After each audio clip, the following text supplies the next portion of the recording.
अस्सलामुअलैकुम my brothers and sisters, I hope आप लोग सब खैरियत से होंगे। आज हम लोग पढ़ेंगे काउंटर्स को सीएसएस में। हमारा सीएसएस का कोर्स चल रहा है, आज क्लास 10 है। प्रीवियस वीडियोस अगर आपने नहीं देखा है तो इसी वीडियो के डिस्क्रिप्शन में जाएंगे, आपको प्लेलिस्ट का लिंक मिल जाएगा। चैनल को सब्सक्राइब नहीं किया है तो कर लीजिए, बेल आइकन भी दबा ही देना। तो ये शुरू करते हैं। बॉलर प्लेट हमने ऑलरेडी बनाया हुआ है, आपको पता है हम लोगों का क्या तरीका चलता है। हम लोग इनलाइन सीएसएस अब तक लिख रहे हैं और यहाँ से मुझे आ गया सजेशन और मैं इसको करूंगा बंद, और मैंने इसको बंद कर दिया। नाउ सीएसएस काउंटर्स होता क्या है? सीएसएस काउंटर एक ऐसा चीज है जो कि एक्चुअली में आपको फील देगा प्रोग्रामिंग वाला, यानी आप यहाँ पर काउंटिंग कर सकते हैं, मैथमेटिकल काउंटिंग कर सकते हैं। अब आप सोचेंगे सीएसएस तो स्टाइलिंग के लिए है, काउंटिंग कहाँ से आ गया? तो हाँ, ये एक थोड़ा सा आप बोल सकते हैं सीएसएस का यूनिक टॉपिक है और मैंने बहुत से सीएसएस के कोर्स में इसको कवर करते ही नहीं देखा। सो हम लोग इसको डिटेल कवर करेंगे। सबसे पहले काउंटर होता क्या है सीएसएस में? काउंटर डायनामिकली नंबर या एलिमेंट को चेंज करता है विदाउट जावास्क्रिप्ट के, यानी अगर आपके पास 3 एलिमेंट है, आप उसको 1 2 3 4 इस तरह देना चाहते हैं तो जावास्क्रिप्ट के बगैर आप सीएसएस काउंटर से उसको डायनामिकली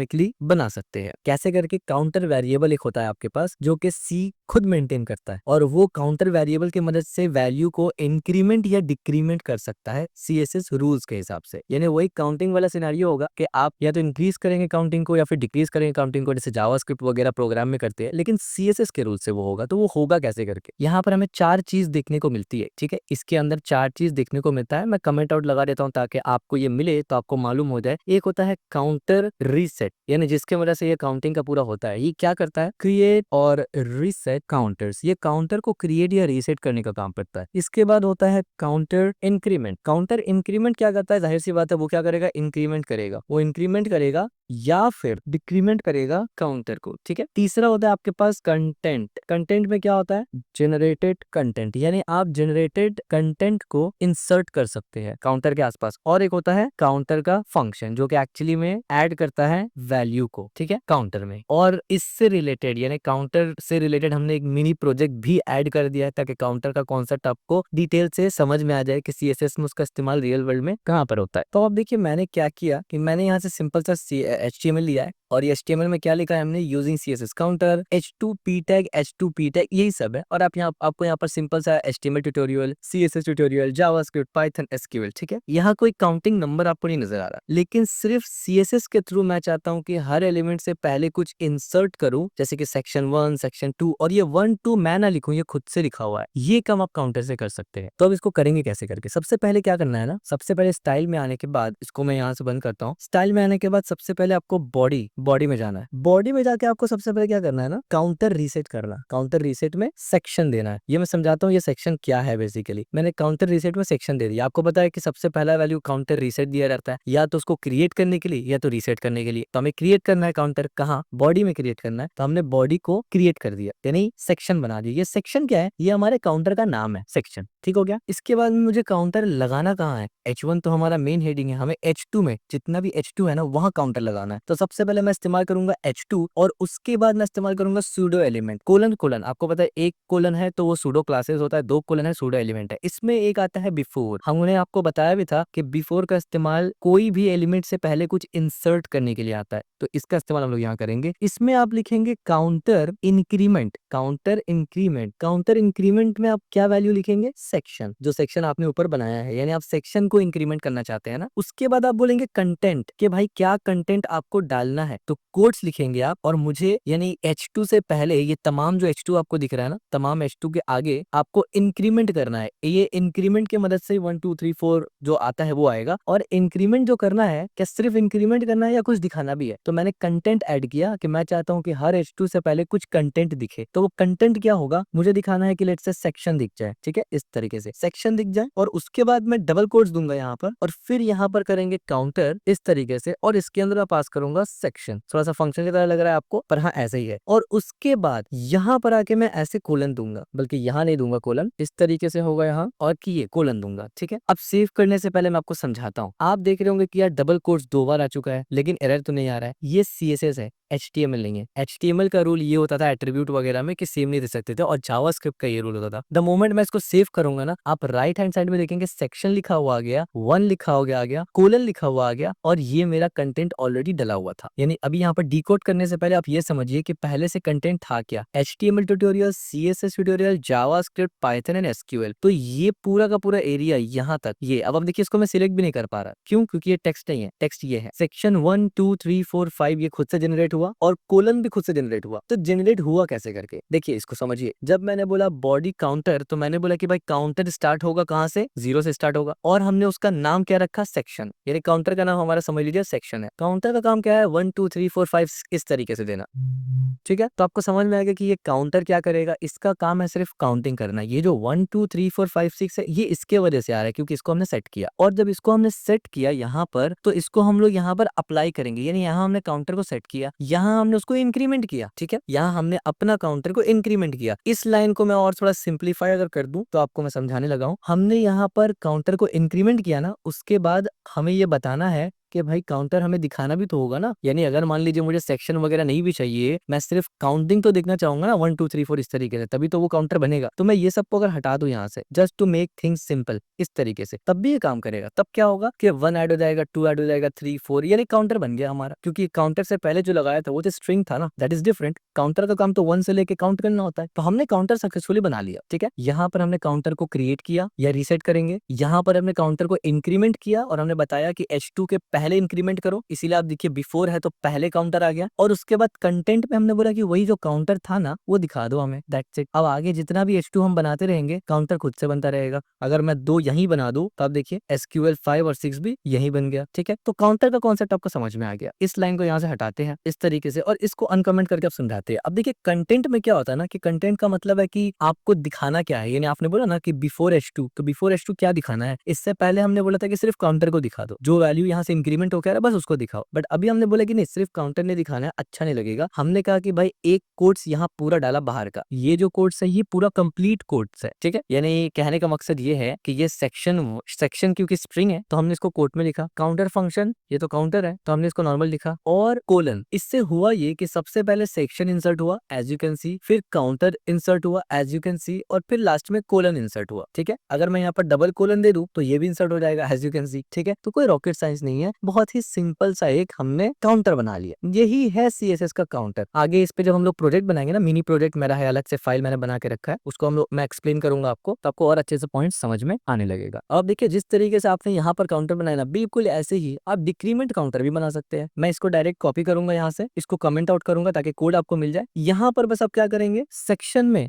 -1 डाल देंगे इस तरीके से, और जैसे ही सेव करेंगे तो आप देखिए -1 -2 -3 -4 -5, ठीक है। और भी कुछ एडवांस सिनेरियोज हम लोग अपने प्रोजेक्ट में देखेंगे। इसी तरीके से आप कस्टम वैल्यू देके इंक्रीमेंट करवा सकते हैं। क्या मतलब कस्टम वैल्यू देके इंक्रीमेंट करवाएंगे, मैंने इसको यहाँ से कमेंट आउट किया और मैं यहाँ पर आके मैं कस्टम वैल्यू देता हूँ। मैंने बोल दिया 2, तो अब देखिए 2 4 6 इस तरीके से इंक्रीमेंट होगा। अगर मैं बोलूँ 3 तो 3 9 6 इस तरीके से इंक्रीमेंट होगा, ठीक है। तो कस्टम वैल्यू से भी आप इसको इंक्रीमेंट कर सकते हैं। ये हो गया सिंपल सा काउंटर। अब हम लोग गुफ्तगू करते हैं और बात करते हैं इस बारे में कि नेस्टेड काउंटर कैसे बना सकते हैं। अब आप सोच रहे होंगे नेस्टेड काउंटर कैसा होता है, देखिए वो भी मैं समझा देता हूँ आपको। मैं सबसे पहले इसको यहाँ से कमेंट आउट करता हूँ और ये जो पूरा हमारा था ना, इसको भी मैं कमेंट आउट करूंगा, क्योंकि कोड आपको मिलेगा तो बेहतर होगा, आप इसी को अनकमेंट करके इजिली समझ पाएंगे। अब आप देखिए मैंने क्या किया, मैंने एक टेक्स्ट लाया, मैंने सेव किया, यहाँ पर H1 लगा है HTML ट्यूटोरियल, उसके बाद H2 में कुछ अंदर लिखा हुआ है, फिर H1 है, यानी हम लोग इसको बनाएंगे मेन सेक्शन, ये होगा सब सेक्शन। तो इसमें हम लोग नेस्टेड का एग्जाम्पल भी देख लेंगे। तो कैसे देखेंगे आइए उसको भी समझ लेते हैं। बॉडी को हमें काउंटर बनाना है, यानी बॉडी को हमें सेक्शन, अब सेक्शन के जगह कुछ भी नाम रख सकते हैं। वैसे हमने सेक्शन बना लिया, बढ़िया। याद रखिए बॉडी के अलावा कुछ और को भी आप सेक्शन बना सकते हैं। इसके बाद H1 को हम लोग सब सेक्शन बनाएंगे, यानी ये जो H1 है ना, ये फर्स्ट हेडिंग होगा हमारा ये, और ये सेकंड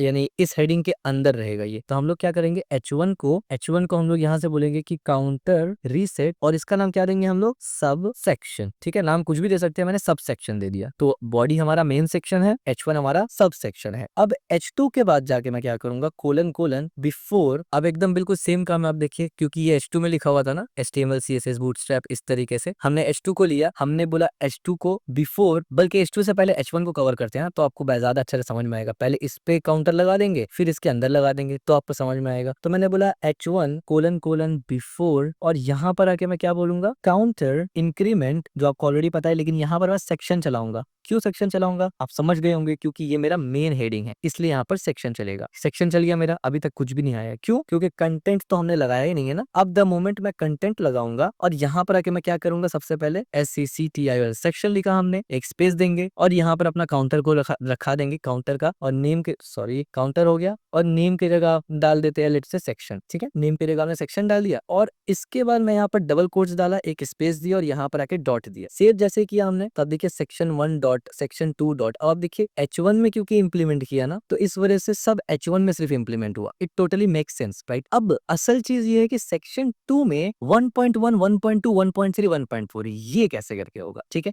ये करने के लिए आपको H1 और H2 यानी सेक्शन और सब सेक्शन को जोड़ना पड़ेगा ना आपस में। वो कैसे जोड़ेंगे हम लोग, देखिए मैं एक काम करता हूँ, इसको यहाँ से कॉपी कर लेता हूँ इस तरीके से पूरा, बल्कि इसको कॉपी कर लेता हूँ पहले और इसको नीचे लेके आता हूँ, ठीक है, ताकि वो लाइन और ऑर्डर जो है ना वो मेंटेन रहे हमारा। अच्छा, H2 को कैसे करेंगे, H2 किया हमने कोलन कोलन बिफोर किया हमने, और उसके बाद अब यहाँ पर हम लोग क्या करेंगे, गौर से देखिए यहाँ हम लोग क्या करेंगे, बहुत आसान है, दोनों को इंप्लीमेंट कर देंगे। तो कैसे करेंगे, सबसे पहले काउंटर इंक्रीमेंट करेंगे, यहाँ पर इंक्रीमेंट में सब सेक्शन आएगा, जहन में रखना, सेक्शन मत कर देना, ठीक है, क्योंकि हमें अब सब सेक्शन को इंक्रीमेंट करना है। यहाँ से मैं कर लेता हूँ कॉपी ताकि स्पेलिंग्स मिस्टेक ना हो जाए, कैपिटल स्मॉल का। सेव किया, कुछ भी चेंज नहीं हुआ, बढ़िया। इसके बाद जो कंटेंट डालेंगे ना वो इंपॉर्टेंट है। देखिए कंटेंट में हमने क्या डाला, सबसे पहले हमने बोला कि काउंटर और काउंटर के अंदर सेक्शन पहला, यानी इससे हम लोगों ने क्या किया ना कि पहला वाला सेक्शन जो बनाया था उससे इसको जोड़ दिया, अटैच कर दिया। फिर हमने इस तरीके से किया, यानी एक स्ट्रिंग डाल दिया कि वो सेक्शन के बाद एक डॉट आएगा, तभी तो हम लोग 1.1, 1.2 दिखाते हैं ना।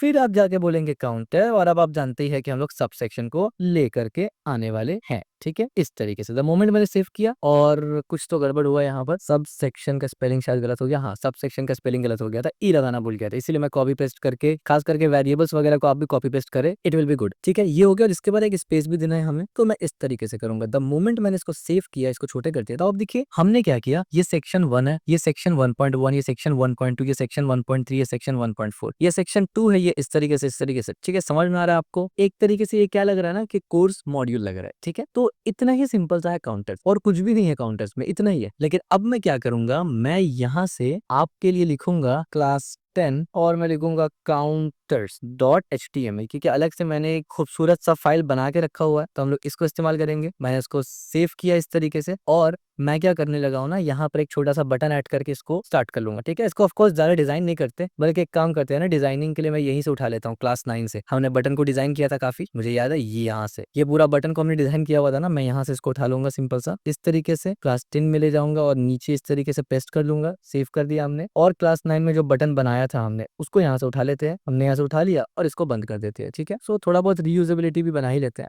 और हमने यहाँ पर सेव किया। तो अब देखिए ऊपर एक बटन आ गया, विजिट फॉर्म की जगह मैं बोलूंगा विजिट काउंटर, ठीक है। और ऑफ कोर्स हमें अपना पाथ को सेट करना पड़ेगा, तो मैं यहाँ पर क्या पाथ सेट करूंगा, यहाँ पर हमने काउंटर बनाया, as you can see that's it, काम खत्म हो गया हमारा। अब मैं इसको यहाँ से बंद कर दूंगा, क्लास 10 हमने बंद कर दिया, ये हमारा काउंटर है, इसको हम लोग डिटेल में भी समझेंगे, ठीक है। ये एक मिनी प्रोजेक्ट है जो मैंने बना के ऑलरेडी लाया आपके लिए, क्योंकि कोड इसमें सिर्फ वही इस्तेमाल हुआ जो आपको ऑलरेडी आता है, ठीक है। इस पर डिस्कस करते हैं हम लोग। जैसे आप इस पर विजिट करेंगे तब आप देखिए online course structure powered by CSS counters, इस तरीके से। अब आप देखिए ये पूरा मॉड्यूल 1 है, HTML फाउंडेशन, यहाँ पर 1.1, 1.2 और यहाँ पर सब सेक्शन, यानी ये मेन सेक्शन, ये सब सेक्शन और ये सब सेक्शन, ठीक है, इस तरीके से। और फिर यहाँ पर हमने एडवांस कॉन्सेप्ट बताया, performance optimisation, accessibility, mastery, production, develop deployment, और फिर रिवर्स तरीके से भी बनाया इस तरीके 3, 2, 1, ठीक है। तो ये कैसे करते हैं, सबसे पहले ये स्ट्रक्चर को समझते हैं, तो उसके लिए मैं ऐसे कर दूंगा यहाँ से। अब आप देखिए सबसे पहले तो हम लोग HTML को चेक करेंगे कि है क्या हमारे HTML में। तो भाई सिंपल सा है, यहाँ पर हमारे पास ऑनलाइन कोर्स स्ट्रक्चर है, एक HR दे दिया हमने, लाइन आ गया, ये हमारा मेन कोर्स का स्ट्रक्चर है, एक सेक्शन हमारे पास है, और इस सेक्शन के अंदर हमने पूरा एक मॉड्यूल लिखा हुआ है, ठीक है। बल्कि पूरा एक मॉड्यूल नहीं है, पूरा 2 मॉड्यूल एक ही सेक्शन के अंदर है हमारा, एज यू कैन सी। और दूसरा सेक्शन में हमारा आ रहा है ये वाला, ये एडवांस टॉपिक, और तीसरा सेक्शन में हमारा आ रहा है ये वाला, ठीक है। ये 3 अलग अलग चीज का हमने एग्जांपल दिया है। बोनस, काउंटडाउन, डिक्रीमेंट जिसमें कैसे करते हैं वो बताया, एडवांस टेक्निक में मैंने बताया कि किस तरीके से आप ट्रैकिंग वगैरह कर सकते हैं, और यहाँ पर हमने ये मॉड्यूल बताया। तो 3 पॉइंट्स हमने जिक्र किया है इस प्रोजेक्ट में कि आपको काउंटर डिटेल में समझ में आ जाएगा। सबसे पहले आइए, यहाँ पर भी हमने कमेंट लगा के रखा है तो आपको मजा आ जाएगा। सबसे पहले बॉडी का फॉन्ट फैमिली बदल दिया हमने, जो कि आपको ऑलरेडी मालूम है, मार्जिन लगा दिया और एक बैकग्राउंड दे दिया, विच इज नॉर्मल, आप अपने हिसाब से इसको चेंज करेंगे या ऐसे ही रखेंगे, it's totally up to you. H1 को हमने टेक्स्ट लाइन सेंटर कर दिया, ये भी सिंपल सी बात है। सेक्शन, ये पहले सेक्शन है हमारा, फर्स्ट सेक्शन, यानी ये मॉड्यूल वाला, ये पूरा ये और ये, इसको हमने बॉटम से 60 पिक्सल का मार्जिन दे दिया। इससे क्या हुआ कि नीचे में इतना में खाली जगह मिल गया, ठीक है। HR को हमने क्या किया, मार्जिन 50 पिक्सल ऊपर नीचे और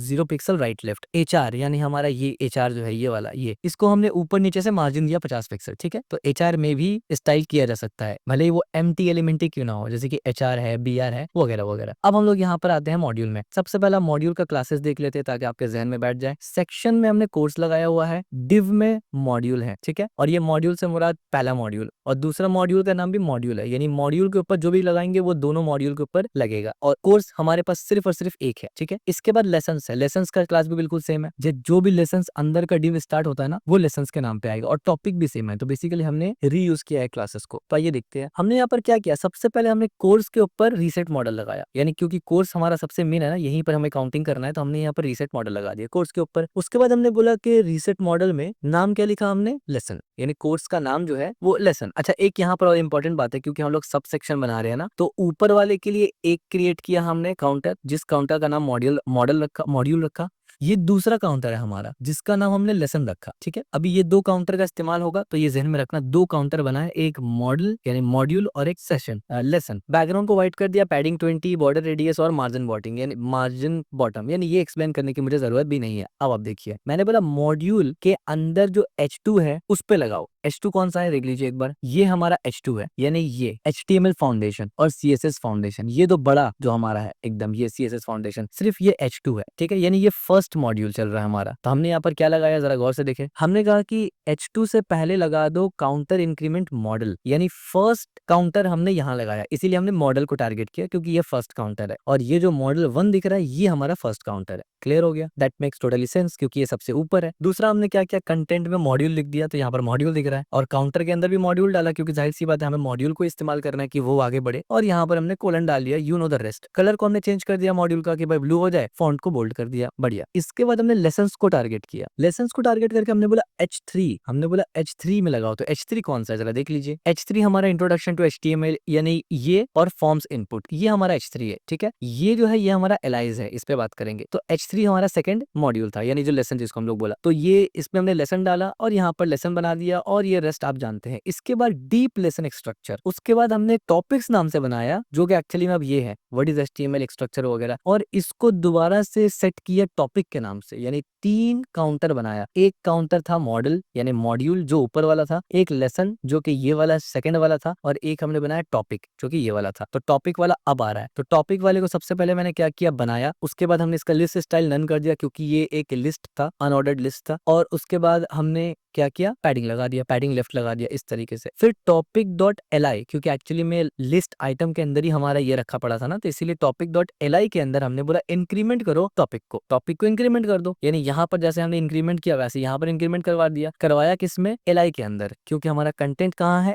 li के अंदर मौजूद है, as you can see topic के अंदर है, ठीक है। तो टॉपिक li, टॉपिक के अंदर तमाम li, डिसेंडेंट ऑपरेटर याद दिला रहा हूं मैं, ठीक है। टॉपिक के अंदर तमाम li, फिर हमने बोला टॉपिक के अंदर तमाम li से पहले ये लगाओ, क्या लगाओ, मॉडल। ये मॉडल क्या है, ये वाला 1 सबसे बड़ा पहला, लेसन यानी दूसरा, और टॉपिक यानी तीसरा। तो इसी वजह से 111 112 113, पहला वाला 1 इसलिए क्योंकि ये मॉडल 1 है, दूसरा 1 इसलिए क्योंकि ये लेसन 1 है, और तीसरा 1 इसलिए क्योंकि ये पहला वाला है। तो ये क्योंकि थर्ड लेवल पे नेस्टिंग है, तो इसलिए पहले का 1 1 नहीं बदलेगा, सिर्फ 1 2 3 बदलेगा। यहाँ पर आएंगे तो क्योंकि पहले वाला 1 तो मॉड्यूल है, तो इसलिए ये नहीं बदला, लेकिन ये 2 बीच में पूरा 2 रहा और ये बदला। इसके बाद अगर आप मजीद इसमें ऐड करेंगे तो सेम फॉर्मूला चलेगा, आपको चेंज नहीं करना पड़ेगा, आपको इसको डायनामिकली यानी आपको इसको मैनुअली लगाना नहीं पड़ेगा, ये खुद से काम करेगा, ठीक हो गया। इसके बाद और ये वाला चीज भी बिल्कुल ऐसे सेट हो जाता है, यानी ये जब सेट हो गया तो जाहिर सी बात है इसी फॉर्मूले पे ये भी सेट हो जाएगा ना। So you know the rest, simple सी बात है। आप किस तरीके से मॉडल बनाते हैं, मॉड्यूल बनाते हैं, काउंटर बनाते हैं, आप समझ गए। अब हम लोग एडवांस परफॉर्मेंस की तरफ चलते हैं। इसका एक स्ट्रक्चर जरा देखते हैं, इस सेक्शन को बंद करते हैं। यहाँ कुछ भी नहीं है, 3 H2 है, सेक्शन के अंदर एडवांस ट्रैक लिखा हुआ है। क्या करते हैं एडवांस ट्रैक में, जरा वो समझते हैं। एडवांस ट्रैक में हमने चैप्टर्स नाम से एक काउंटर सेट कर दिया, ठीक है भैया।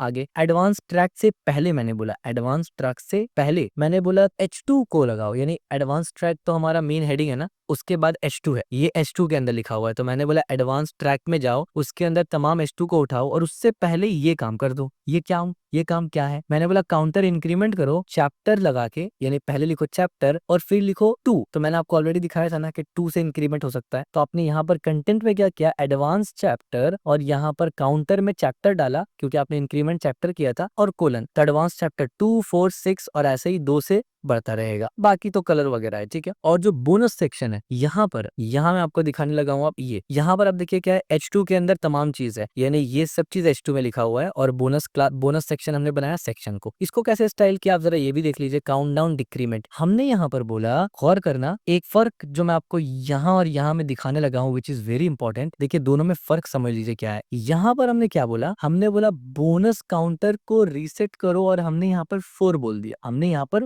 दिया, यानी काउंटर स्टार्ट करते वक्त हमने 4 बोल दिया। जबकि यहाँ पर जब हमने देखा था ना, यहाँ जो हमने एग्जाम्पल देखा था, यहाँ पर आप देखिए हमने क्या एग्जाम्पल देखा था, काउंटर में हम लोग काउंटर स्टार्ट करते वक्त कोई नंबर नहीं दिए थे, यहाँ पर डायरेक्ट -1 दिया था। तो इसलिए काउंटिंग कैसे स्टार्ट हुआ था, -1, -2, -3, -4, यानी माइनस में काउंटिंग बढ़ रहा था, माइनस में बढ़ रहा था काउंटिंग, लेकिन घट नहीं रहा था माइनस के तरफ। तो उसका इम्प्लीमेंटेशन हमने यहाँ दिखाया कि पहले हमने 4 दे दिया और उसके बाद हमने बोला कि भाई बोनस सेक्शन में जाओ, जितना भी H2 है उसको अप्लाई करो, उसको उठाओ, तो उससे पहले ये डाल दो। यहाँ पर आके हमने बोला इंक्रीमेंट में -1, तो बेसिकली 4 से -1 होगा 3, 3 से -1 होगा 2, 2 से -1 होगा 1। इस तरीके से काम करेगा। तो यहाँ पर आपको जितना बड़ा नंबर देना दीजिए, यहाँ पर इंक्रीमेंट करिए। यहाँ इंक्रीमेंट को आप स्विच भी कर सकते हैं कि -2, अब 2 इंक्रीमेंट होगा, यानी 2 डिक्रीमेंट होगा, एक डिक्रीमेंट नहीं होगा, ठीक है। बिल्कुल इस तरीके से यहाँ पर जैसे आपने किया। जाहिर सी बात है, द मोमेंट आपने ये दिया बोनस अनलॉक इन काउंटर, और ये तो फिर आपको रेस्ट पता ही है, यहाँ पर 3, 2, 1 आपको दिख गया है, ठीक है। अगर लेट से मैं 2 लगा देता हूँ तो क्या होगा, अब देखिए 2, 0, -2। अभी -2 क्यों आया, जाहिर सी बात है आप माइनस की तरफ जा रहे हैं ना, तो 2 से 2 था उसको माइनस किया, 0 हो गया, 0 से भी माइनस किया तो -2 चलेगी। तो आप ऑफकोर्स ये तो नहीं चाहते, आप चाहते हैं 1 से ही माइनस हो, तो 3, 2, 1, ठीक है। अगर मैं यहाँ पर कम दे दूं तो क्या होगा, तो भी जाहिर सी बात आपको सेम रिजल्ट दिखेगा ना, 2, 1, 0। तो मैं नहीं चाहता कि 0 दिखे, तो इस वजह से मैंने 4 दे दिए।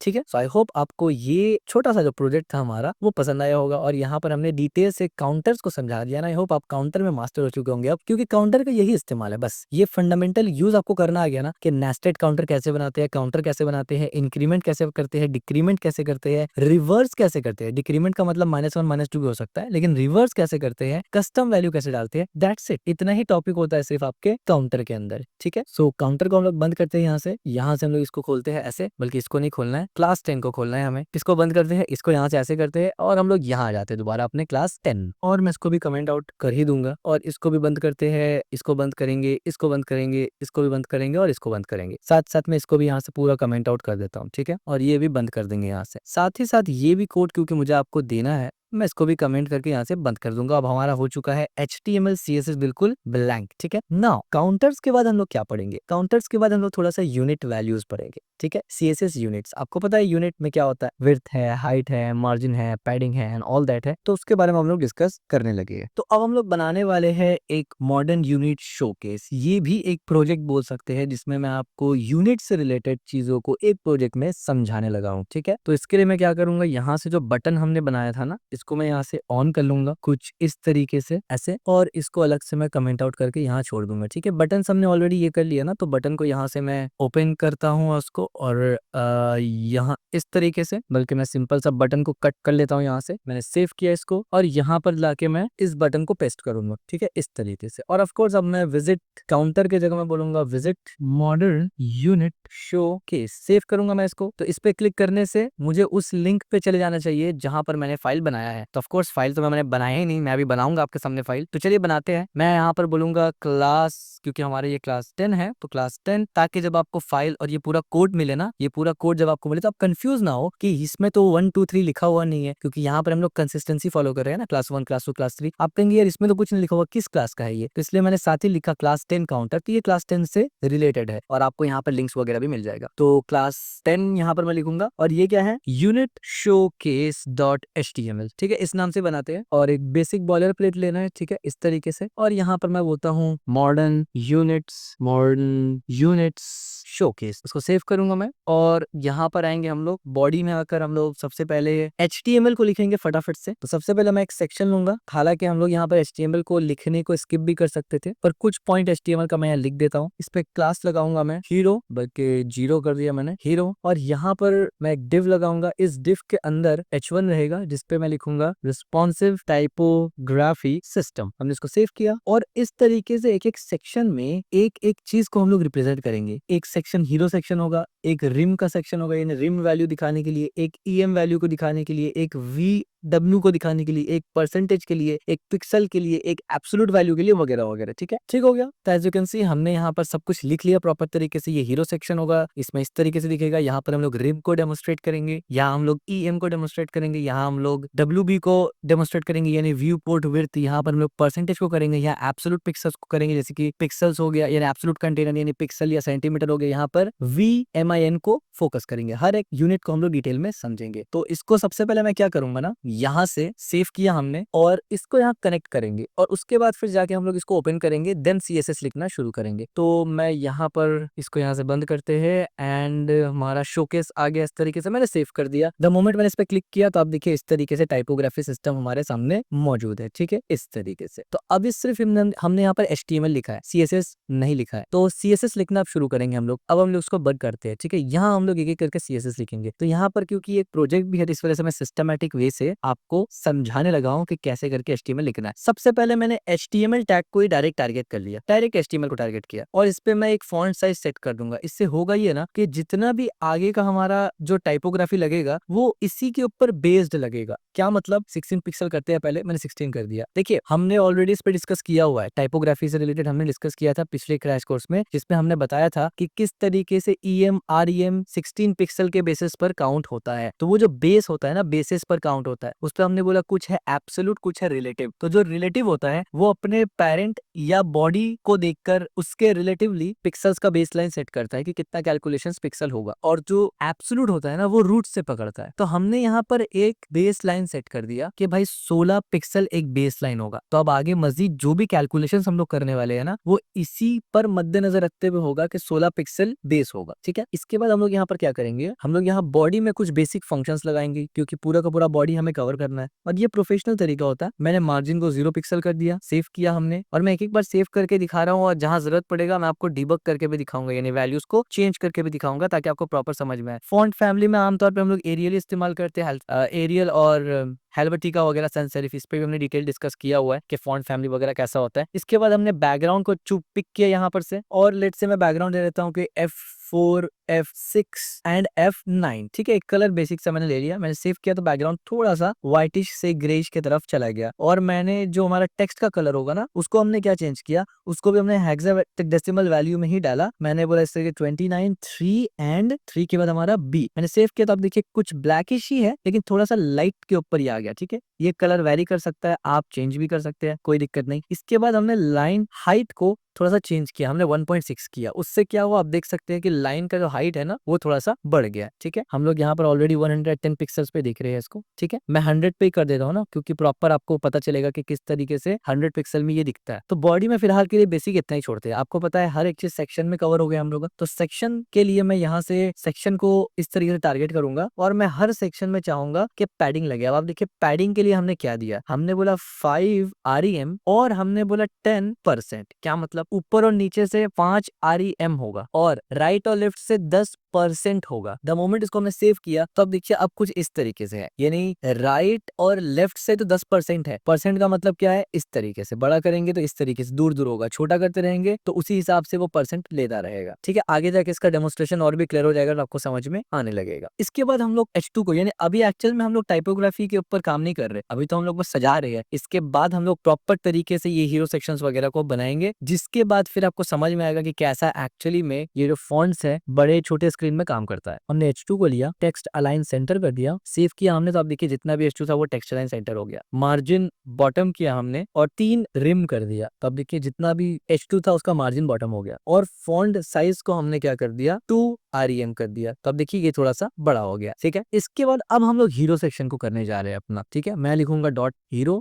.हीरो इस तरीके से। अब हीरो सेक्शन में क्या करेंगे, जरा इसको गौर से देखिए। सबसे पहले तो मैंने बोला कि हाइट, मैंने बोला हाइट 90 VH। 90 VH का मतलब क्या होता है, व्यू पोर्ट। अब आप देखिए, जैसे मैं 90 VH बोला ना, तो हीरो सेक्शन यहाँ से लेके यहाँ तक जो VH होता है, VH कैसे होता है, परसेंट होता है, एक VH यानी 1%। तो मैंने बोला 90% जो हमारा दिख रहा है ना व्यू पोर्ट, उतना हमें हाइट चाहिए। तो इसीलिए आप देखिए क्या हुआ, द मोमेंट मैंने इसको बंद किया, अब देखिए टेक्स्ट अभी ऊपर है, लेकिन जैसे ही मैंने बोला कि भाई जितना व्यू पोर्ट यहाँ नजर आ रहा है ना, ये पूरा जो नजर आ रहा है यहाँ तक, जहां तक नजर आ रहा है वहां तक मुझे हीरो सेक्शन कर दो। तो मैंने यहाँ से जैसे ही खाली किया इस तरीके से, तो आप देखिए अब यहाँ तक हीरो सेक्शन है, इसके बाद कुछ और स्टार्ट होगा, ठीक है। और आमतौर पे हीरो सेक्शन में VH लगा होता है। इसके बाद लेट से मैं बोलता हूँ बैकग्राउंड कलर, बल्कि बैकग्राउंड लेते हैं। यहाँ पर आगे हम लोग थोड़ा सा लीनियर ग्रेडियंट इस्तेमाल करेंगे, जो कि अभी तक हमने नहीं पढ़ा, तो आगे जाके हम लोग पढ़ेंगे टू राइट इस तरीके से। और फिर मैं बोलूंगा, ये हम लोग आगे पढ़ने वाले हैं कि ये टू राइट का मतलब होता क्या है और ग्रेडियंट कैसे लगाते हैं। बट अभी जस्ट आप इसको यहाँ से देखकर लिख सकते हैं ग्रेडियंट स्टाइल। और हमने यहाँ से बोला 293B और हमने इसको सेव किया। तो अब देखिए द मोमेंट हमने इसको सेव किया, यहाँ तक हमारा पूरा ब्लैक है। अब आप देखिए यहाँ तक ब्लैक क्यों है, क्योंकि हमने व्यू पोर्ट सेट करके रखा है ना इतना। तो ये जितना व्यू पोर्ट एक बार में दिखता है उसके बारे में बात हो रहा है, और हर स्क्रीन के लिए उसी के हिसाब से होगा, ठीक है, क्योंकि ये व्यू पोर्ट के हिसाब से 90% ले रहा है, ठीक है, इस तरीके से। तो आप देख सकते हैं ये तो आपको प्रोफेशनल वेबसाइट भी ऐसे दिखते होंगे। अब सवाल ये पैदा होता है कि कलर वगैरह भी तो बदलना पड़ेगा ना, तो मुझे कलर को करना पड़ेगा व्हाइट,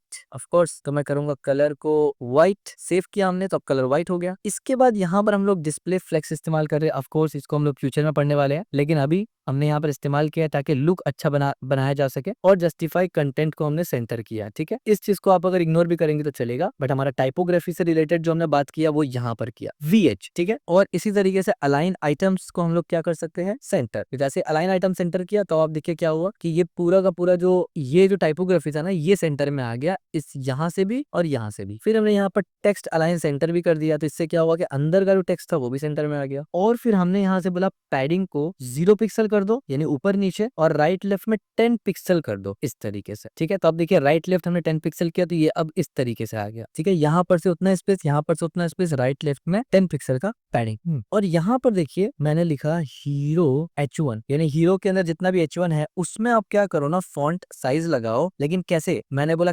कैलकुलेट करो उसको कि 2REM प्लस 3VW, इसको कैलकुलेट कर लो। तो आप देखिए कैसे करके ये कितना सा बड़ा हो गया, ठीक है। ये जो कैलकुलेशन है ना, ये खुद से कैलकुलेट होता है। आप देखिए अभी ये कैसा है, अभी भी उतना ही बड़ा है, बड़ा करूंगा तो भी बड़ा है, लेकिन इसको हम लोग चेंज इस तरीके से करेंगे कि जैसे जैसे ये छोटा होगा ना, तो ये खुद से उसके हिसाब से मेंटेन करेगा। ये रिस्पॉन्सिवनेस नहीं है, ये टाइपोग्राफी का रिस्पॉन्सिवनेस है, ठीक है। तो इसी तरीके से अब जाहिर सी बात है इस सब का मुझे स्टाइल करना है, तो मैं पहले काम क्या करूंगा, सबका स्टाइल लेके आता हूँ, फिर एक एक करके मैं समझाता हूँ कि ये VH कैसे अलग है दूसरे से और ये क्या काम करता है, ठीक है। इससे आपका फोकस सीखने में होगा, ठीक है। मैंने यहाँ से पूरा का पूरा कोड मैं यहाँ से लेके आया हूँ, एज यू कैन सी सब में कमेंट भी किया हुआ है। अब हम लोग एक एक करके कोड को एक्सप्लोर करेंगे। जैसे मैंने सेव किया तो अब देखिए ये हमारा कुछ इस तरीके से लेआउट है। अब लेट्स से मैं इसको यहाँ से पहले तो बड़ा करता हूँ इस तरीके से। तो अब देखिए बड़े में ही कैसे दिख रहा है, रिस्पॉन्सिव टाइपोग्राफी सिस्टम इस तरीके से दिख रहा है, ये इस तरीके से दिख रहा है, ये ऐसे, और ये कुछ इस तरीके से दिख रहा है, ठीक है। बल्कि हम लोग इसको मजीद अच्छे से टेस्टिंग करेंगे, पहले इसको अलग से बड़ा करते हैं। यहाँ पर मैं F12 खोलता हूँ और उसके बाद हम लोग यहाँ आ जाते हैं, इसको यहाँ से बड़ा करते हैं लाइक दिस। मैंने 100% पे कर दिया, यानी अभी पेज का जो रेजोल्यूशन है वो 100% पे है, और अब हम लोग यहाँ पर इसको एक्सप्लोर कर रहे हैं, ठीक है। तो एक्चुअल में ये पेज कुछ इस तरीके से दिखेगा 100% में। तो अब देखिए ये रिस्पॉन्सिव है, ये इस तरीके से दिख रहा है, ये ऐसे, और ये इस तरीके से दिख रहा है, ठीक है। लेट्स से अगर हमने यहाँ से इसको थोड़ा सा छोटा किया, आप देखिए किस तरीके से जैसे मैं छोटा कर रहा हूँ, अब देखिए टेक्स्ट कैसे छोटा हो रहा है, एज यू कैन सी। अब देखिए टेक्स्ट किस तरीके से खुद से छोटा हो रहा है, ठीक है। ये तो हीरो सेक्शन हो गया, लेकिन अगर ऐसे ही मैं नीचे का सेक्शन देखूं इस तरीके से, तो अब देखिए यहाँ पर क्या हो रहा है, ये यहाँ पर आप देख सकते हैं ये EM content based scaling, as you can see content के हिसाब से वो स्केल छोटा हो रहा है, ठीक है। और यहाँ पर अगर आप देखें तो आप देखिए किस तरीके से रीसाइज ब्राउजर छोटा हो रहा है, लेकिन WH फ्लूइड में कोई फर्क नहीं पड़ रहा है। अब देखिए WH में अब तक फर्क नहीं पड़ा, अब तक नहीं पड़ा, लेकिन अब छोटा हुआ, तो ये क्यों, इसके बारे में हम लोग डिस्कस करते हैं यहाँ से। और यहाँ पर परसेंटेज बेस्ड लेआउट में अगर आप देखेंगे और यहाँ पर फिक्स लेआउट है, तो आप देखिए दोनों में फर्क क्या है। जैसे ही मैं छोटा कर रहा हूँ तो परसेंटेज वाला कंटेनर छोटा हो रहा है इस तरीके से, इस तरीके से, इस तरीके से, लेकिन फिक्स वाला आप देखिए, ठीक है, डिफरेंस आपको समझ में आ रहा है। और यहाँ पर आप देखिए विम जैसे ही छोटा हुआ यहाँ पर तो ये इस तरीके से है, और बड़ा हो रहा है जैसे ही तो आप देख सकते हैं ये इस तरीके से है। इवन अगर मैं हाइट में चेंजेस करूं तो आप देखिए ये इस तरीके से चेंज हो रहा है, ठीक है। इसी तरीके से अगर मैं यहाँ हाइट में चेंजेस करूं तो आप देखिए ये किस तरीके से व्यू पोर्ट के हिसाब से 90% ले रहा है, ठीक है। देखिए इस तरीके से। इसी तरीके से अगर यहाँ पर देखा जाए तब देखिए क्योंकि यहाँ पर हमने वो चीज नहीं लगाया तो यहाँ पर वो अप्लाई नहीं हो रहा है। साथ साथ आप यहाँ पर मोबाइल डिवाइसेस के लिए भी देख सकते हैं। फॉर एग्जाम्पल आप चाहे आईफोन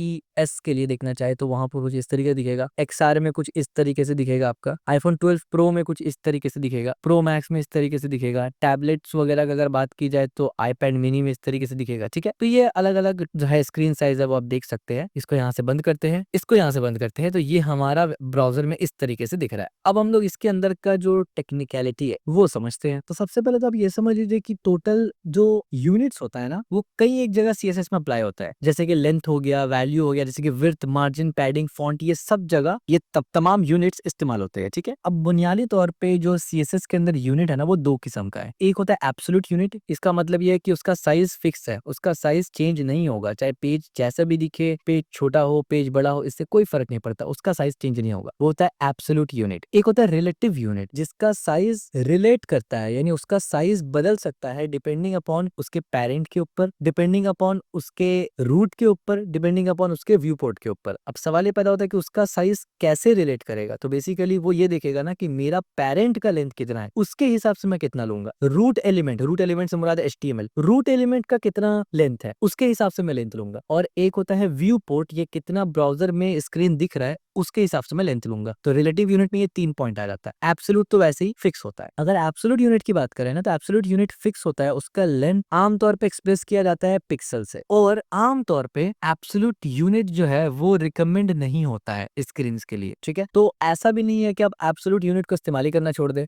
और सिर्फ आप रिलेटिव यूनिट इस्तेमाल करें, या फिर ऐसा भी नहीं है कि सिर्फ एब्सोल्यूट यूनिट ही इस्तेमाल करें, क्योंकि देखिए दोनों का एडवांटेज और डिसएडवांटेज है। कोई भी ऐसा चीज जिसमें आपको बहुत प्रिसीजन चाहिए और आपको मालूम है कि भाई साइज मैटर नहीं करता यहाँ, वहाँ एब्सोल्यूट यूनिट इस्तेमाल करना बेहतर है। और कोई भी ऐसा जगह जहाँ आपको पता है कि भाई साइज मैटर करता है, साइज बदलेगा तो प्रॉब्लम हो सकता है, वहाँ आपको रिलेटिव यूनिट इस्तेमाल करना है, ठीक है। तो हर जगह रिलेटिव यूनिट इस्तेमाल करना भी अच्छा नहीं है, हर जगह पिक्सल इस्तेमाल करना भी अच्छा नहीं होता। तो जो CSS में मेजरली और मोस्ट यूज्ड एब्सोल्यूट यूनिट होते हैं वो सबसे पहले तो PX होता है। PX का फुल फॉर्म होता है पिक्सल। एक पिक्सल 1/96 ऑफ 1 इंच होता है, ठीक है। दूसरा होता है PT। PT का मतलब पॉइंट्स, ये भी यूनिट है, आपने कम देखा होगा यूज करते हुए, लेकिन ये भी एक यूनिट है। PT क्या करता है, इसका मतलब होता है पॉइंट्स। ये एक पॉइंट 1/72 ऑफ 1 इंच का होता है, ठीक है, ये आपको ध्यान में रखना है। इसके अलावा होता है CM यानी सेंटीमीटर, इसमें भी आप यूनिट दे सकते हैं। MM यानी मिलीमीटर, IN यानी इंचेस में दे सकते हैं, और PC यानी पिकास में दे सकते हैं। अब इसमें से काफी सारी चीज आपने कभी सुना ही नहीं होगा, कोई दिक्कत नहीं है, लेकिन हम लोग तमाम यूनिट को कवर कर रहे हैं, ठीक है। तो इसलिए मैंने ऊपर से पहले आपको यूनिट्स का नाम बता दिया कि यहाँ पर अगर कोई यूनिट दिखे तो आपको पता रहे कि भाई वो किस कैटेगरी से बिलोंग करता है, एब्सोल्यूट है या नहीं है, ठीक है। इसके अलावा रिलेटिव यूनिट, अब रिलेटिव यूनिट का जो लेंथ होता है ना वो डिसाइड होता है दूसरे किसी एलिमेंट के लेंथ के ऊपर। अब वो एलिमेंट 3 में से एक हो सकता है, एक तो उसका पेरेंट हो सकता है, उसके पेरेंट का लेंथ के बेसिस पर उसका लेंथ सेट होगा। दूसरा हो सकता है कि रूट एलिमेंट यानी HTML के HTML का जो भी लेंथ सेट है उसके हिसाब से उसका लेंथ देखा जाएगा। और तीसरा होता है व्यू पोर्ट, यानी ब्राउजर में कितना नजर आ रहा है, ठीक है। और रिलेटिव लेंथ यूनिट जितना भी है वो हमेशा से अच्छा स्केलेबिलिटी आपको प्रोवाइड करता है, क्या क्योंकि अलग अलग स्क्रीन में वो अलग अलग तरीके से दिखता है और हर स्क्रीन सेम नहीं होता, आपको पता है। और रिस्पॉन्सिव डिजाइन जब आप बनाते हैं तो ये आइडियल हो जाता है। तो रिस्पॉन्सिव डिजाइन में आपको रिलेटिव यूनिट ही इस्तेमाल करना है, और ऐसे जगह जहां पर आपको रिस्पॉन्सिवनेस नहीं चाहिए वहां पर आप एब्सोल्यूट यूनिट इस्तेमाल करेंगे। अब आप सोच रहे होंगे ऐसा कहां पर है जहां पर रिस्पॉन्सिवनेस चाहिए। देखिए रिस्पॉन्सिवनेस का मतलब क्या होता है कि आपका वेबसाइट ठीक से दिखे, वेबसाइट का हर चीज जो है उसको रिस्पॉन्सिव करना नहीं होता, आपको वेबसाइट का एक स्ट्रक्चर और लेआउट को रिस्पॉन्सिव करना होता है, ठीक है। यानी एक बटन को आपको रिस्पॉन्सिव नहीं करना होगा कभी भी, ठीक है, अनटिल अनलेस कि वो बटन बहुत बड़ा है। तो हम लोग समझेंगे इस चीज को भी। अच्छा, अब रिलेटिव यूनिट कौन कौन सा होता है। EM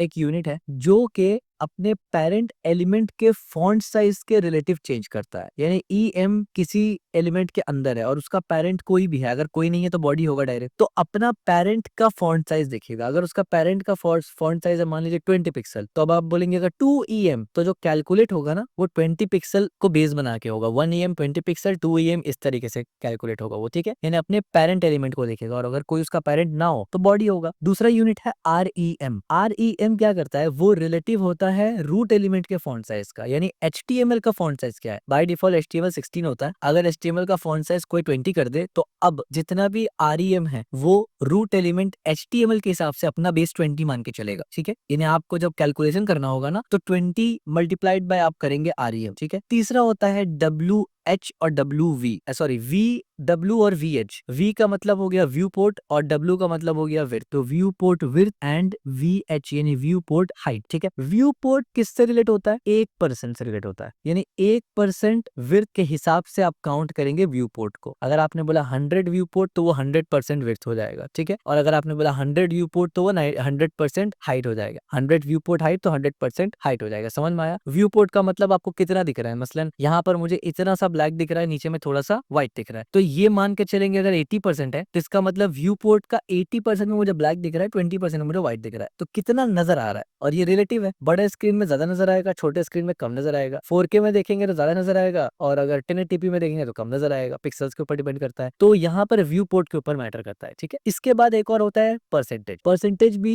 रिलेटिव होता है अपने पेरेंट एलिमेंट के, ठीक है। तो रिलेटिव यूनिट कितना है, 4। EM जो रिलेटिव होता है अपने पेरेंट का फॉन्ट साइज का, पेरेंट का फॉन्ट साइज का, याद रखिए पेरेंट का फॉन्ट साइज, यहाँ हम बार बार इसलिए बता रहे हैं क्योंकि साइज में पेरेंट का एलिमेंट का साइज लगता है, फॉन्ट साइज नहीं, ठीक है। एलिमेंट का साइज से मुराद height and width. EM relative होता है अपने पेरेंट का फॉन्ट साइज। REM रिलेटिव होता है रूट एलिमेंट HTML का।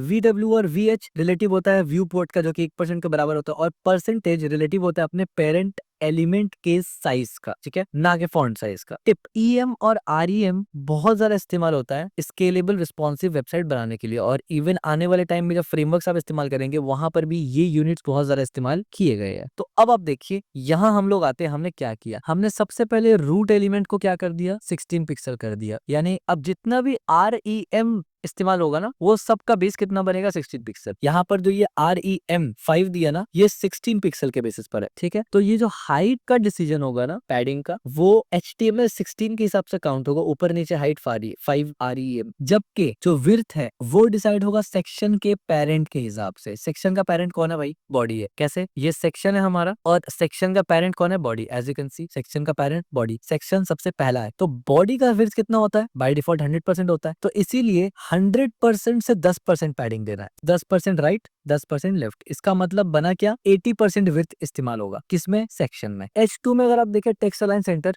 ये तो आपको पता है, यहाँ पर हमने मार्जिन बॉटम भी REM सेट किया है, तो कहाँ से कैलकुलेट होगा, HTML की मदद से। यानी HTML में हमने 16 दिया उस हिसाब से, फॉन्ट साइज ये भी इसी हिसाब से। इसके बाद हाइट 90 VH, तो इसीलिए आप देखिए जब मैंने हाइट 90 VH किया ना तो 90% जितना दिख रहा है, यानी ये पूरा 100% दिख रहा होगा, इसमें से 90% इसने उठा लिया कि इतना मुझे दिखाना है। उसके अंदर फिर मैंने स्टाइल कर दिया मजीद, ठीक है। यहाँ पर हमने क्या किया कि पैडिंग हीरो सेक्शन का ऊपर और नीचे नहीं होगा, 0, और राइट और लेफ्ट कितना पैडिंग होगा, 10-10%, यानी पूरा का पूरा हीरो सेक्शन कितना दिखेगा, 80%। और ये हीरो सेक्शन किसके बेसिस पे दिखेगा, अपने पेरेंट के बेसिस पे। हीरो सेक्शन का पेरेंट कौन है, सेक्शन। सेक्शन का कितना है, ऑलरेडी 80% है, तो 80% अब हीरो सेक्शन, यानी एग्जांपल दे रहा हूं मैं आपको, यहाँ आके तब समझ में आएगा। ये हीरो सेक्शन है हमारे पास, ये जो हीरो है ये 10% का पैडिंग देगा राइट लेफ्ट में, लेकिन कितना परसेंट में से 10% का पैडिंग देगा, 100% में से। बॉडी के लिए 100% कितना है, पूरा, तो इसका मतलब हीरो के पास कितना बचेगा, 80। अगर मान लीजिए मैं इसके अंदर भी एक और परसेंटेज लगा देता 10-10 का फिर से, तो अब ये जो 80 है ना ये इसके लिए 100 बन जाता और उसमें से ये 20 डिडक्ट करता। समझ में आया। तो इसके पास फिर जो 80 होता वो एक्चुअली में 60 होता, ये आप समझिए। इसके बाद आप यहाँ पर देखिए ये जो कैलकुलेट हमने किया है ना, हमने बोला 2 REM प्लस 3 व्यू पोर्ट। अब ये जो कैलकुलेशन हमने लगाया है ना 2 REM plus 3 VW, let me explain this. ये इंपॉर्टेंट पॉइंट है जहां पर एक्सप्लेनेशन को काफी ज्यादा जरूरत है। मैं यहाँ पर कमेंट लगाया, आपको पता है कि हमारा जो रूट एलिमेंट है या मैं बोलूंगा जो बेस है हमारा वो 16 पिक्सल के ऊपर खड़ा है, ठीक है, यानी HTML का बात कर रहा हूं मैं, जो हमने ऊपर लगाया। अब एक REM बराबर होगा 16 पिक्सल के, क्लियर हो गया। हमने यहाँ पर 2 REM बताया तो इंटू 2 कर देंगे हम लोग, तो कितना हो जाएगा, 32 पिक्सल। तो 2 REM का मतलब हो गया 32 पिक्सल। तो इसको यहाँ पर हम लोग इस तरीके से करते हैं, नीचे आके मैं यहाँ पर बोलूंगा कि यहाँ पर 32 प्लस, अब यहाँ पर होता है VW। एक VW कितना होता है, यानी एक VW 1% के बराबर होता है। 1% आपका ब्राउजर विड्थ का, उसको एक VW बोलते हैं। अगर स्क्रीन का विड्थ 1000 पिक्सल हो, ठीक है, यानी अगर स्क्रीन का विड्थ 1000 पिक्सल है, कंप्लीट है, पूरा है, तब तो एक VW 10 पिक्सल के अराउंड आ जाएगा। अगर स्क्रीन का विड्थ ही हमने सेट किया हुआ है 400 पिक्सल, तब एक VW 400 पिक्सल होगा। इसका क्या मतलब ये है ना, यहाँ पर मैं इसको थोड़ा ब्रेक डाउन करता हूँ। मैंने बोला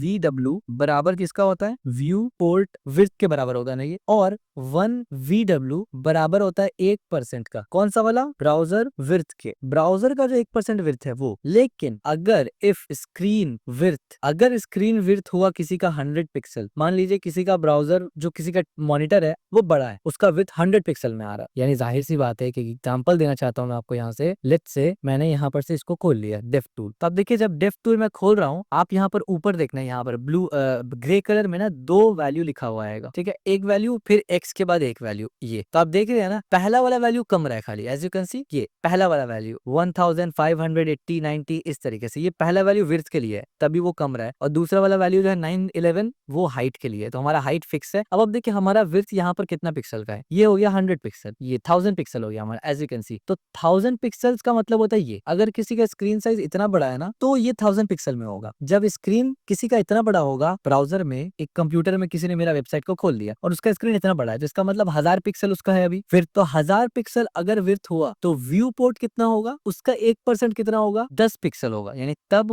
1 VW 10 पिक्सल होगा अगर स्क्रीन का साइज 1000 पिक्सल है। समझ में आ रहा है? स्क्रीन का साइज 1000 पिक्सल तो 1 VW 10 पिक्सल। अब मान लीजिए मैं स्क्रीन का साइज छोटा करता हूँ 400 पिक्सल में, एक मोबाइल का स्क्रीन है मेरा ये 400 पिक्सल, अब VW कितना होगा, 4 पिक्सल होगा, मात्र 4, ओनली 4। क्लियर है? तो ये डायनामिक है। अब अगर कोई मोबाइल में खोलता है तो जाहिर है उसका इतना ही छोटा स्क्रीन दिखेगा ना, या इतना दिखेगा। कोई टैब में खोलेगा तो उसका स्क्रीन 700 के अराउंड दिख सकता है पिक्सल, कोई कंप्यूटर में खोलेगा तो 1000 के अराउंड दिख सकता है लैपटॉप कंप्यूटर में। और मेरा तो आप देखिए और भी बड़ा है, 16 है यहाँ पर, एज यू कैन सी, और ये 16 आधा दिखा रहा है, मेरा बेसिकली 16 से भी बड़ा है। तो आप देखिए अगर इस तरीके से मैं खोल लूं तो आप देखिए नीचे यहाँ पर 1920, ठीक है, एज यू कैन सी 1920, ठीक है, यानी 1920 पिक्सल्स का मेरा मॉनिटर है, बड़ा है, 22 इंच का मॉनिटर है, 24 इंच का मॉनिटर है, ठीक है, और बड़ा जाएंगे तो और बड़ा हो जाएगा, ठीक है। और आप देखिए हाइट कम रहा है अब, ठीक है। सो पॉइंट इज के हाइट का पिक्सल अलग है, विड्थ का पिक्सल अलग है, और कैलकुलेट करने का तरीका हमने आपको बता दिया कैसे होता है। तो अब क्या पता चला कि स्क्रीन का विड्थ कितना व्यू पोर्ट में दिख रहा है, उसके बेसिस पर कैलकुलेट होगा कि कितना व्यू पोर्ट बन रहा है। तो अगर 1000 पिक्सल है तो कितना बनेगा,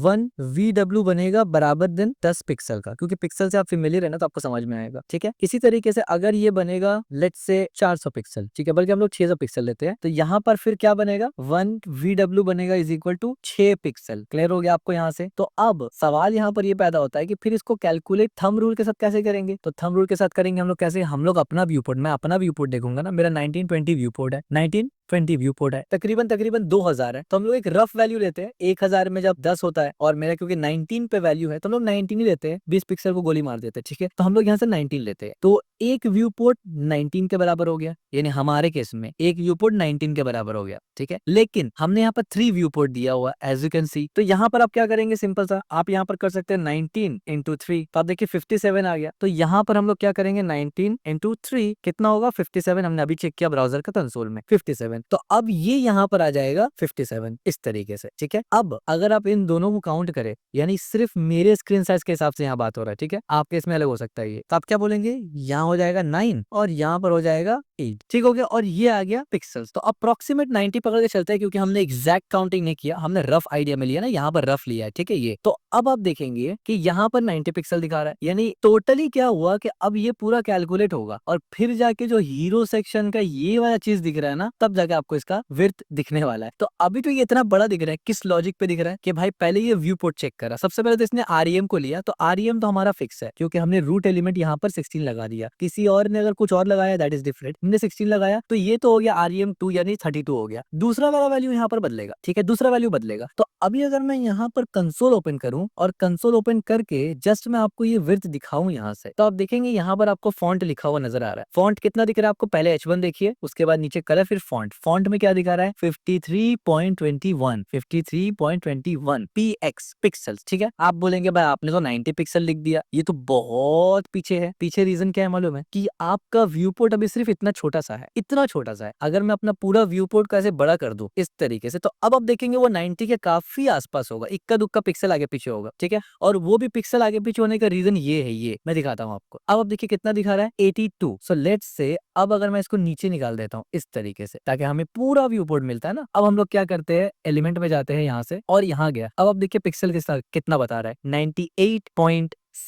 पिक्सल। अगर हम गौर फरमाएंगे तो 98.6 पिक्सल दिखा रहा है, ठीक है। और हमने यहाँ पर ऑलरेडी बताया था कि हमारा 98 ही आया था, यहाँ पर हमारा यहाँ 98 ही आया था। हमने राउंड फिगर करने के लिए सिर्फ 90 कर दिया, हमारा 98 आया था, 0.6 एक्स्ट्रा आया। वो इसलिए क्योंकि यहाँ पर हमने थोड़ा सा रफ काउंट किया था, यहाँ पर हमने 19 को रफली लिया था, इसमें कुछ पॉइंट्स आ रहा था, ठीक है। तो 0.6 पिक्सल का मतलब क्या हुआ, 90.2 आया था, ठीक है। और जाहिर सी बात है, जब 90.2 को आप 9 को जब मल्टीप्लाई करेंगे और 2 को मल्टीप्लाई करेंगे 3 से, तो जाहिर सी बात है 0.6 आ ही जाएगा, ठीक है। So you got the point. तो हमने डिटेल में डिकोड कर लिया पूरा कि किस तरीके से ये व्यू पोर्ट एक्चुअली में दिख रहा है। तो अब आपको समझ में आया कि बिहाइंड द सीन कितना कुछ हुआ। ये सब कुछ ब्राउजर ने खुद किया और फिर जाके हमें रिजल्ट ये दिया। जैसे स्क्रीन छोटा हुआ, अब इसका साइज क्या बन गया, आप देखिए। मैं इसको नीचे खोलता हूँ ना, 820 हमारा साइज है, ठीक है, 820। अब क्या दिखा रहा है, 56 पिक्सल दिखा रहा है, ठीक है। 820 में 56 पिक्सल दिखा रहा है। अब आप देखिए 800 पिक्सल अगर हमारा है तो इसका मतलब हमारा व्यू पोर्ट कितना होगा, 8 होगा, 8 पिक्सल। 20 अगेन 2 छोड़ देते हैं, 0.2 में आ जाएगा, उसको फिलहाल छोड़ देते हैं, 8 पिक्सल आएगा, ठीक है। तो मैं बोलूंगा अगर 8 इंटू 3 सिंपल मैथमेटिक्स है, तो अब देखिए कितना आया, 24 आया। तो इसका मतलब 3 VH के मतलब है 24, ठीक है। अगर 0.2 को आप ले ले तो फिर 24.6 हो जाएगा। अगर हम लोग यहाँ पर अगेन 32, क्योंकि 32 तो सेम है ना, वो तो हमारा HTML वाला है, 32 को अगर हम लोग ऐड करें 24 से, तब देखिए 56। और यहाँ पर अगर मैं आपको दिखाऊं तो क्या दिखेगा आपको, 56.6। वो 0.6 बेसिकली इसलिए आ रहा है क्योंकि यहाँ पर 20 पिक्सल है, 80 + 20, यानी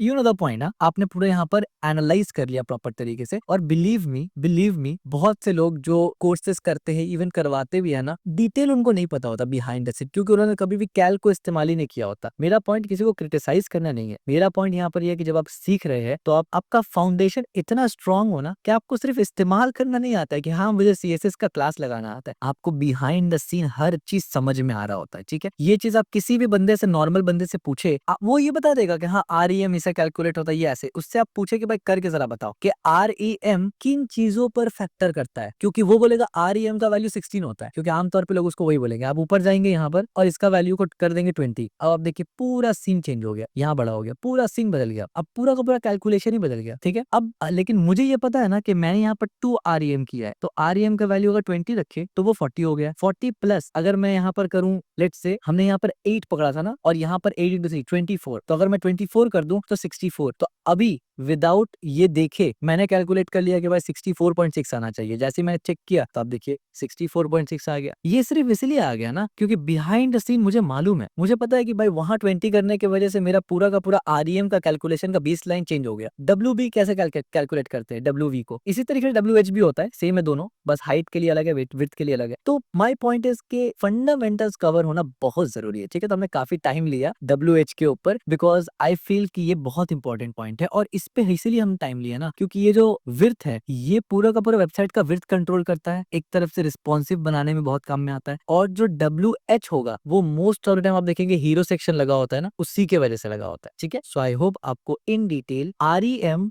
WH दोनों समझ में आ गया। REM और WH को किस तरीके से हमने यहाँ मिलाया ये समझ में आ गया। अब REM के जगह आप कुछ भी मिला सकते हैं, पिक्सल्स मिला सकते हैं, EM मिला सकते हैं, दो बार WVH ही मिला सकते हैं, ये सब आपके ऊपर है। लेकिन आपने सीखा कि मिलाते कैसे है और किसी भी प्रॉपर्टी के अंदर डालते कैसे करते हैं, ठीक है। जहां पर भी आपको कैल का फंक्शन मिल जाएगा किसी भी लेंथ के अंदर, वहां आप इसको इस्तेमाल कर सकते हैं, ठीक है। और कोई भी यूनिट इस्तेमाल कर सकते हैं, ठीक है, बस आपको प्रॉपर कैलकुलेशन आना चाहिए। तो अब आप देखिए यहाँ पर हमने हीरो का P में, यानी ये P, इस पे हमने बोला 1.2 REM। अब जाहिर सी बात है ये 1.2 REM किसके बेसिस पे हो रहा है, 20 पिक्सल, क्योंकि हमने ये बढ़ा दिया इसलिए बढ़ा है। द मोमेंट हमने इसको छोटा करेंगे ना थोड़ा सा, मैंने 16 किया, आप देखिए ये छोटा हो गया, क्यों, क्योंकि अब बेस जो था वो कम हो गया, ठीक है। So it is really very important कि आपको समझ में आए। अच्छा, यहाँ हमने CH का भी इस्तेमाल किया हुआ है। नाउ CH क्या होता है, ये CH जो होता है ना, ये हमने मैक्सिमम विड्थ सेट किया CH में। अब देखिए आमतौर पे हम लोग विड्थ में पिक्सल देते हैं या परसेंट देते हैं, ये CH हमने जानबूझ के इस्तेमाल किया ताकि मैं आपको बता सकूं, ये कोई जरूरी नहीं, इसके अलावा दूसरा भी आप यूज कर सकते हैं। अच्छा, अब CH को थोड़ा सा समझते हैं डिटेल में। CH होता क्या है, CH का मतलब है, फुल फॉर्म क्या है इसका, CH कहा जाता है कैरेक्टर्स यूनिट। यानी देखिए एक तो होता है कि विड्थ साइज कंट्रोल कर रहे हैं, जैसे कि हमने पिक्सल से किया, परसेंट से किया, इस पे हम लोग क्या कर रहे थे, यानी REM और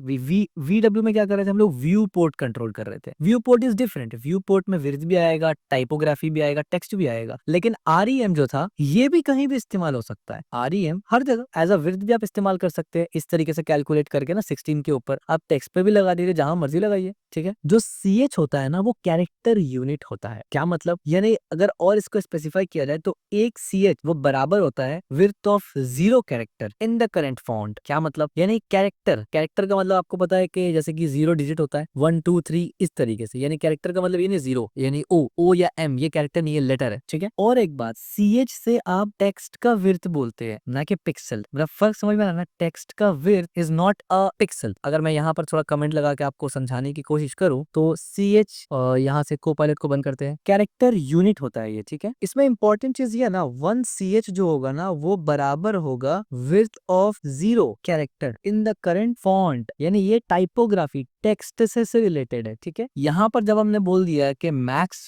विड्थ 60 CH हो, तो हमने बताया कि भाई ये जो कंटेनर है ना जिसपे हमने ये P लगाया, यानी ये जो कंटेनर है ना जिसपे हमने ये P लगाया, हमने बोला कि this container should be about 60 characters width, 60 character width. हमने ये नहीं कहा कि 600 पिक्सल तक चौड़ा हो, हमने ये नहीं कहा 40% हो, हमने ये नहीं कहा 50 WH हो, हमने कहा 60 कैरेक्टर्स तक हो। 60 कैरेक्टर्स, यानी A एक कैरेक्टर है, B एक कैरेक्टर है, C एक कैरेक्टर है, इस तरीके से। आप बोलेंगे क्यों, ये जरूरी क्यों था, यानी 60 कैरेक्टर्स लगाना क्या जरूरी था, और 60 क्यों? चलो पहली बात तो ये समझ में नहीं आया आपको कि भाई 60 कैरेक्टर लगाने की जरूरत ही क्या था, ना भी लगाते तो भाई कैरेक्टर तो मतलब जितना लगना था उतना ही लगता। दूसरी बात है, चलो लगाया भी तो मैक्सिमम विड्थ को 60 सेट क्यों किया? दूसरी बात है कि 60 ही सेट क्यों किया भाई? काफी सारे दिमाग में आपका क्वेश्चन आता होगा, क्योंकि आमतौर पे लोग इसको डिस्कस ही नहीं करते ना इसको इस्तेमाल करते हैं कभी। नाउ व्हाई 60 CH, ये CH इंच नहीं है वैसे, by the way character unit है, इज पॉपुलर। अब देखिए जब आप टाइपोग्राफी के डोमेन में आते हैं ना, हम लोग अभी टाइपोग्राफी में डिटेल नहीं घुस रहे बहुत ज्यादा,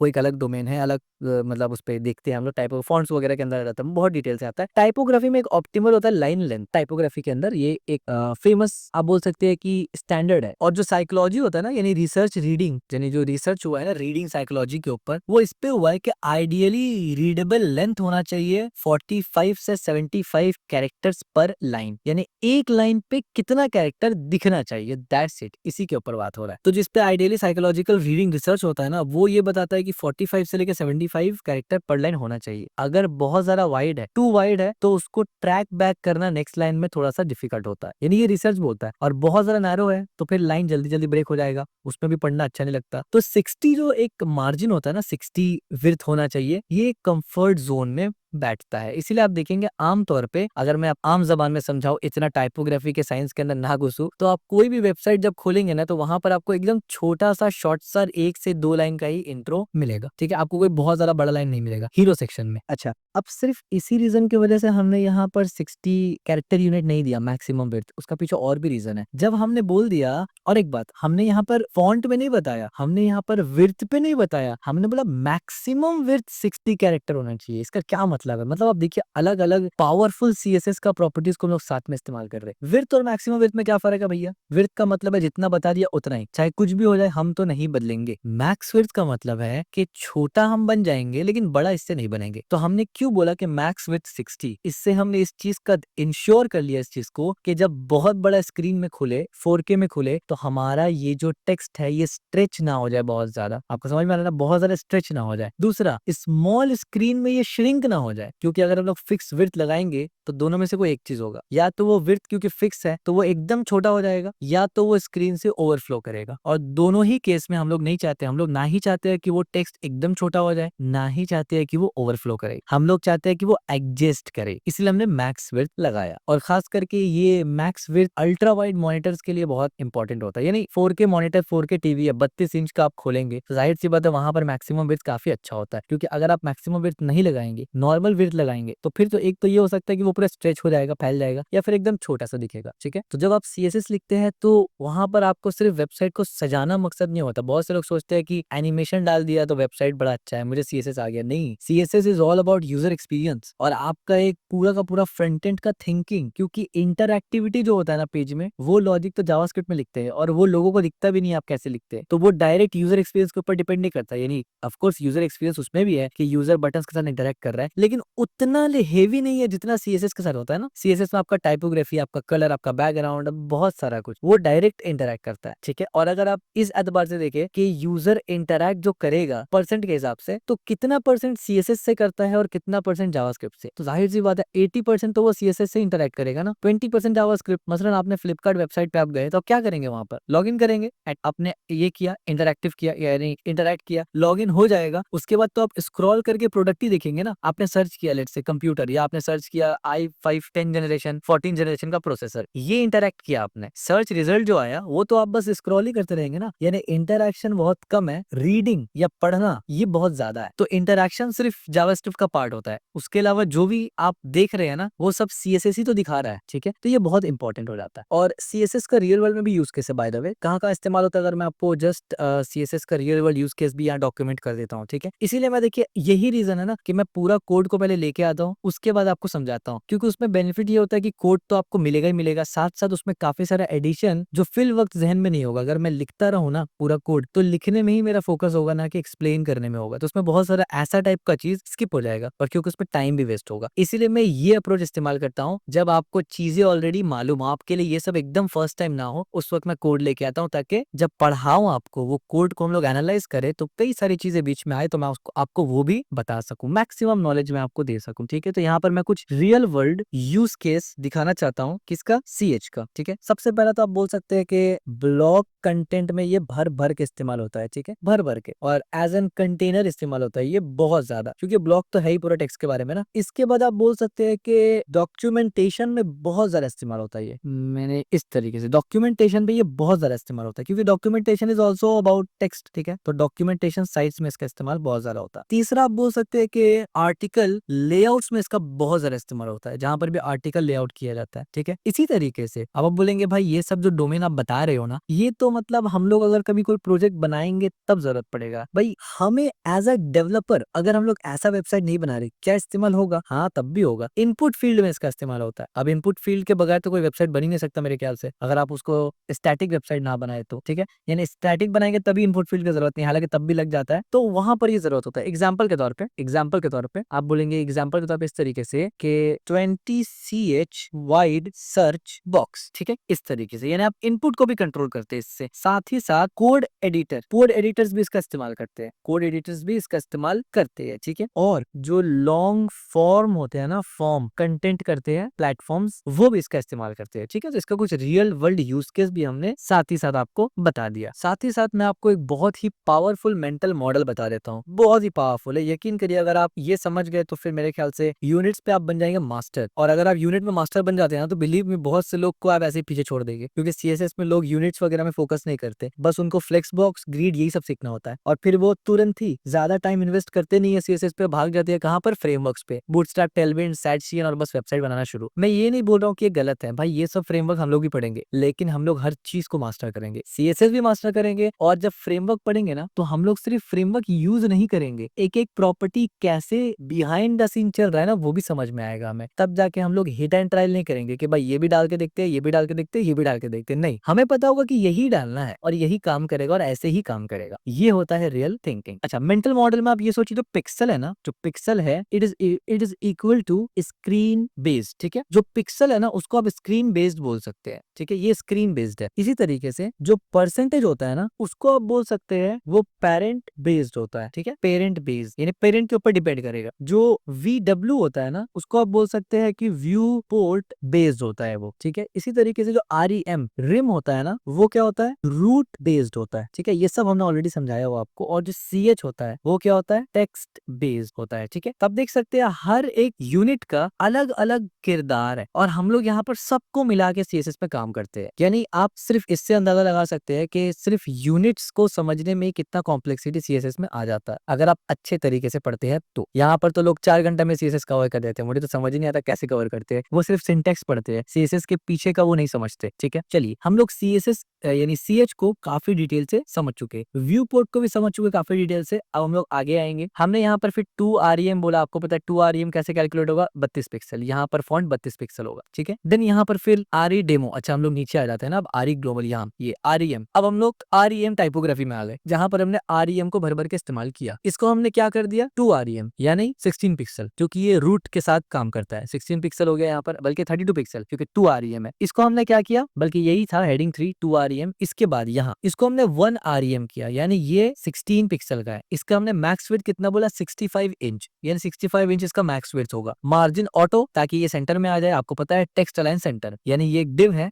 डिव को सेंटर में लाने के लिए हमने ये किया और टेक्स्ट अलाइन सेंटर से ये सेंटर में आ गया। इतना आपको ऑलरेडी मालूम है। EM कंपोनेंट, अब ये EM क्या है आपको पता है, कार्ड रैपर। हमने एक कार्ड बना लिया, इसको कार्ड बोलते हैं, आगे हम लोग पढ़ेंगे भी। यहाँ पर हमने फ्लेक्स बॉक्स जस्टिफाई कंटेंट, चलिए इसको हम लोग बाद में पढ़ेंगे, इसको अभी हम लोग टच नहीं करते। लेकिन कार्ड में हमने क्या दिया, हमने बोला फॉन्ट साइज 1 REM यानी 16 पिक्सल, फॉन्ट साइज 16 पिक्सल। लेकिन पैडिंग में हमने बोला 2EM 2EM। EM किसके बेसिस पे काम करता है, अपने पेरेंट के बेसिस पर। ये कार्ड का पेरेंट का फॉन्ट अगर 50 पिक्सल है ना, तो यहाँ 100 पिक्सल का पैडिंग होगा। क्लियर हो गया, ये आपको ऑलरेडी पता है। बैकग्राउंड व्हाइट है, बॉर्डर रेडियस 12 पिक्सल, विड्थ 40% दिया हमने। ये जो विड्थ है ना, इसका पेरेंट का विड्थ अगर पूरा यहाँ से लेके यहाँ तक सिलेक्टेड है, यानी 100% है, तब जाके वो 40% विड्थ ले रहा, 60% छोड़ दे रहा है। लेकिन अगर इसके पेरेंट का विड्थ ही 50% है, तो वो 50% में से 40% ले रहा है। ठीक है, यानी वो 50 को 100 मान के चलेगा, उसके हिसाब से परसेंटेज काउंट करेगा। ठीक है, और ये बॉक्स बॉर्डर वगैरह ये भी हम लोग वैसे आगे पढ़ने वाले हैं। बॉक्स शैडो वगैरह, टेक्स्ट इफेक्ट शैडो तो हमने पढ़ा है, बॉक्स शैडो नहीं पढ़ा, वो हम लोग पढ़ेंगे। बॉक्स शैडो ये नीचे में आपको दिख रहा है ना, हल्का सा शैडो टाइप में, थोड़ा सा बड़ा करते हैं। आप देखिए यहाँ पर हल्का शैडो शैडो दिख रहा है, ये होता है बॉक्स शैडो। इसके बाद हमने यहाँ पर 1.5 REM, तो जाहिर सी बात है 1.5 कैसे कैलकुलेट करेंगे आप बोलेंगे। तो देखिए EM को अगर हम लोग 16 पिक्सल मान ले, लेट्स से, अभी तो यहाँ पर EM डिसाइड करेगा कि भाई आपका पेरेंट का क्या फॉन्ट साइज है। मान लेते हैं पेरेंट का 16 पिक्सल है, तो 16 pixel 1 EM, half EM 8 pixel, तो यहाँ पर 1.5 EM यानी 1.5 EM, तो 16 plus 8 pixel 24 pixel, 2 EM 32 pixel. अब देखिए कितना सिंपल सा हो जाता है। ठीक है, यहाँ पर हमने 1 EM कर दिया। ठीक है, तो ये पूरा उसके हिसाब से हुआ। अगर मैं इसको छोटा करूं तो आप देखिए ये वाला जो कार्ड है ये तो स्केल हो रहा है उसी के हिसाब से,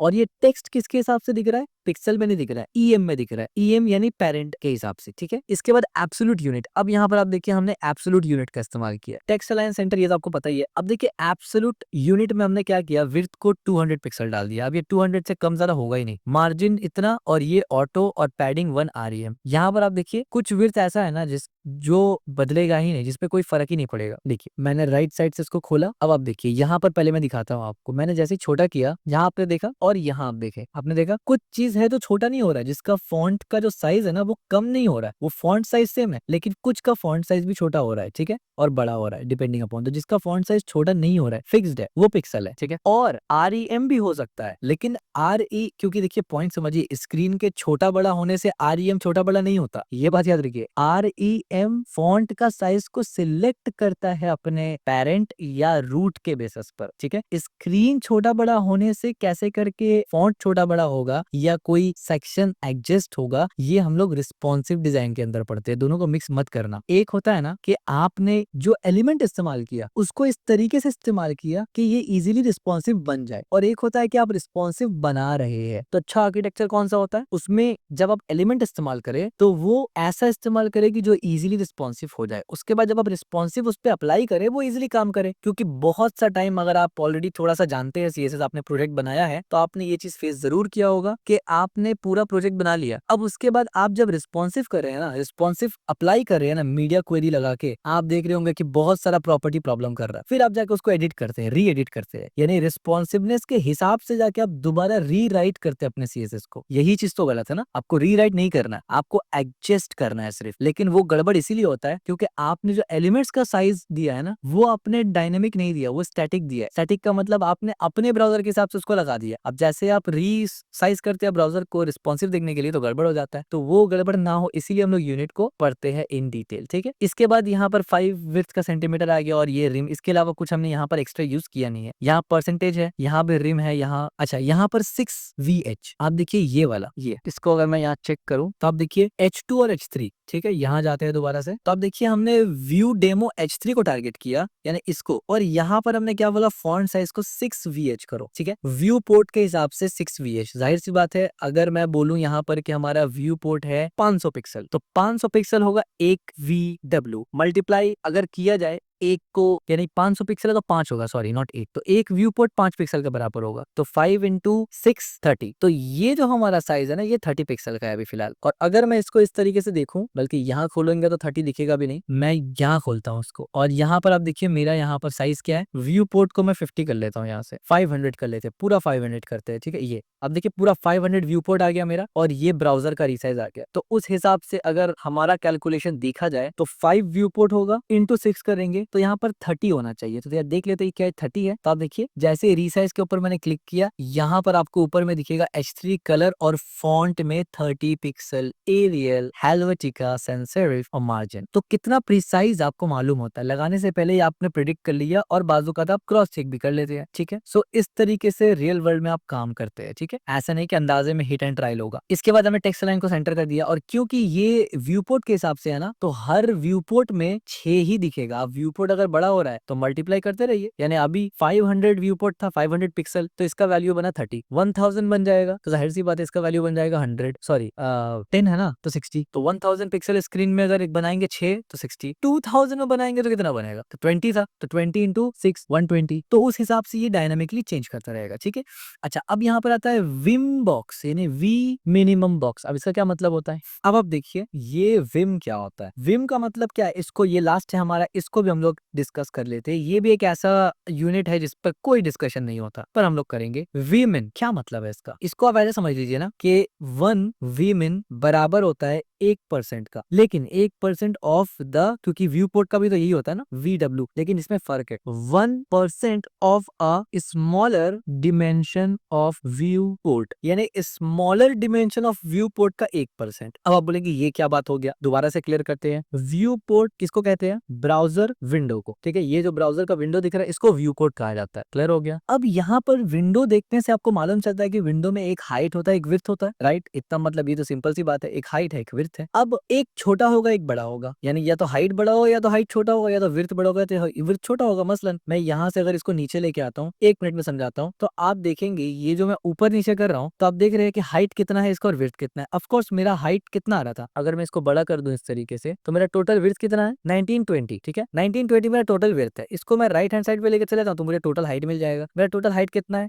911, तो बड़ा कौन सा है, विड्थ है। कितना है मालूम चल गया, हाइट कितना मालूम चल गया, ठीक है। तो आप क्या बोलेंगे मेरा टोटल हाइट और विड्थ कितना है, भाई मेरा टोटल विड्थ है 920 x 911, ये मेरा स्क्रीन साइज है। क्लियर हो गया, ब्राउजर विंडो का स्क्रीन साइज है। अब इसको मैं यहाँ से कॉपी कर लेता हूँ क्योंकि ये मेरा स्क्रीन साइज है तो मैं आपको समझाता हूँ इसी में। अब देखिए क्या होता है, होता ये है कि मेरा साइज यानी स्क्रीन साइज वो इतना है। अब देखिए क्या होता है, ये जो वी मिन है ना वो ये चेक करता है, CSS क्या चेक करता है जब आप वी मिन लगाते हैं, वो ये चेक करता है कि भैया इज विड्थ स्मॉलर, क्या विड्थ छोटा है आपके स्क्रीन का, या फिर इज हाइट स्मॉलर, मतलब आपके स्क्रीन का विड्थ छोटा है कि हाइट छोटा है, भाई ये बता दो। जैसे ही उसको मालूम चल जाता है कि दोनों में से या तो हाइट छोटा होगा या तो विड्थ, तो मोस्ट ऑफ द टाइम जो डेस्कटॉप और टीवी है उसका विड्थ बड़ा होता है, हाइट छोटा होता है। लेकिन कुछ कुछ लंबा टीवी होता है ना, लॉन्ग स्ट्रेट टीवी होता है, जो आप most of the time gamers वगैरह या कोडर्स वगैरह को भी देखेंगे, ट्रेडर्स वगैरह लोग, लंबा टाइप का एक टीवी होता है जैसे मॉनिटर की तरह दिखता है, उसका हाइट ज्यादा होगा विड्थ कम होगा। तो द मोमेंट CSS को ये मालूम चल जाएगा तो उसके पास रेफरेंस मिल जाएगा, यानी वो ये बोलेगा कि ये जो वी लगाना है यानी व्यू पोर्ट लगाना है वो मिनिमम के हिसाब से लगाना है। यानी हमारे केस में मिनिमम हाइट है 911, तो 911 पिक्सल के हिसाब से आपको काउंट करना है 20 विड्थ। क्लियर था ना, पिक्सल से काउंट करना आपको ऑलरेडी आता है, राइट। 500 पिक्सल विड्थ है तो 5 VH, ठीक है। इसी तरीके से अगर 900 पिक्सल हाइट है तो 9 VH, तो 9 VH 900 पिक्सल के बराबर होता है, यानी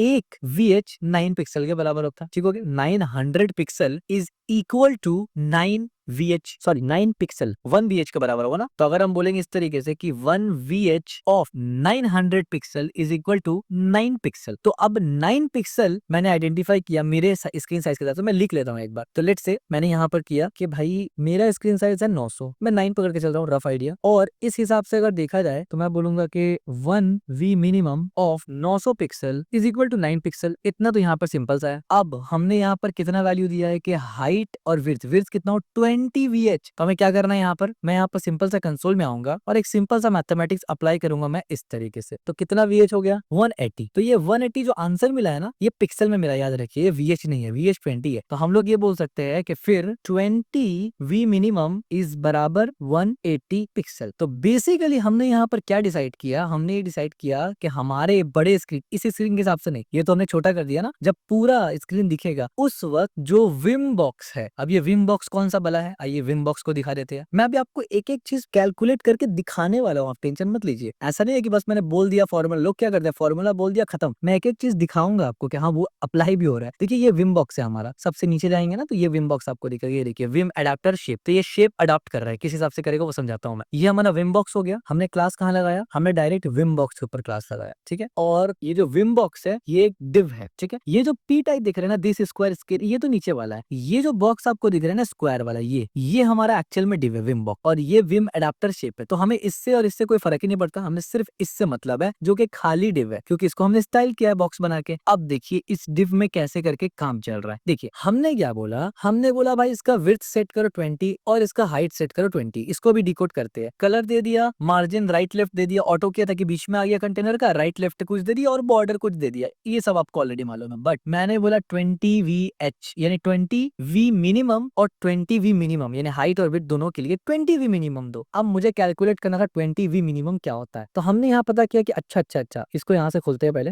बल्कि पहले इसको पढ़ लेते हैं फिर यहाँ खोलेंगे। तो हमने क्या बोला 1V minimum 1% of a smaller dimension. Smaller dimension का मतलब जो डिमेंशन स्मॉल होगा, विड्थ स्मॉल है तो वो, हाइट स्मॉल है तो वो, जो भी स्मॉलर डिमेंशन है उसके हिसाब से 1% लेना है हमें, ठीक है। तो हमने ये पता किया कि हमारा विड्थ इतना है और हाइट इतना है, तो हाइट स्मॉलर डिमेंशन है। तो अब 90 यानी 911 पिक्सल के हिसाब से 1% लिया जाएगा। तो हमने रफ आइडिया क्या किया, हमने 900 पकड़ लिया। तो 900 यानी 9.1 पिक्सल ले लीजिए, 0.1 आ जाएगा। तो 900 पिक्सल के हिसाब से अगर 1 VM चेक करे तो 9 पिक्सल निकल के आता, सिंपल कैलकुलेशन। और अगर 9 पिक्सल को हमें मल्टीप्लाई करना है कि 20 VM में कितना पिक्सल बनता है, तो वो 180 पिक्सल बन जाता है। तो खुलासा यहाँ पर कंक्लूजन ये है कि ये 180 पिक्सल का विड्थ और 180 पिक्सल का हाइट होना चाहिए, 180 पिक्सल। लेकिन क्योंकि यहाँ पर 0.1% छूटा हुआ था तो कुछ पॉइंट्स में आ जाएगा। अब क्योंकि ये पिक्सल में दिया हुआ है ना, तो अगर मैं यहाँ से ये खोल भी लूं तो अब इस तरीके से, और लेट से मैं इसको बड़ा कर लेता हूँ इस तरीके से। तो ये तो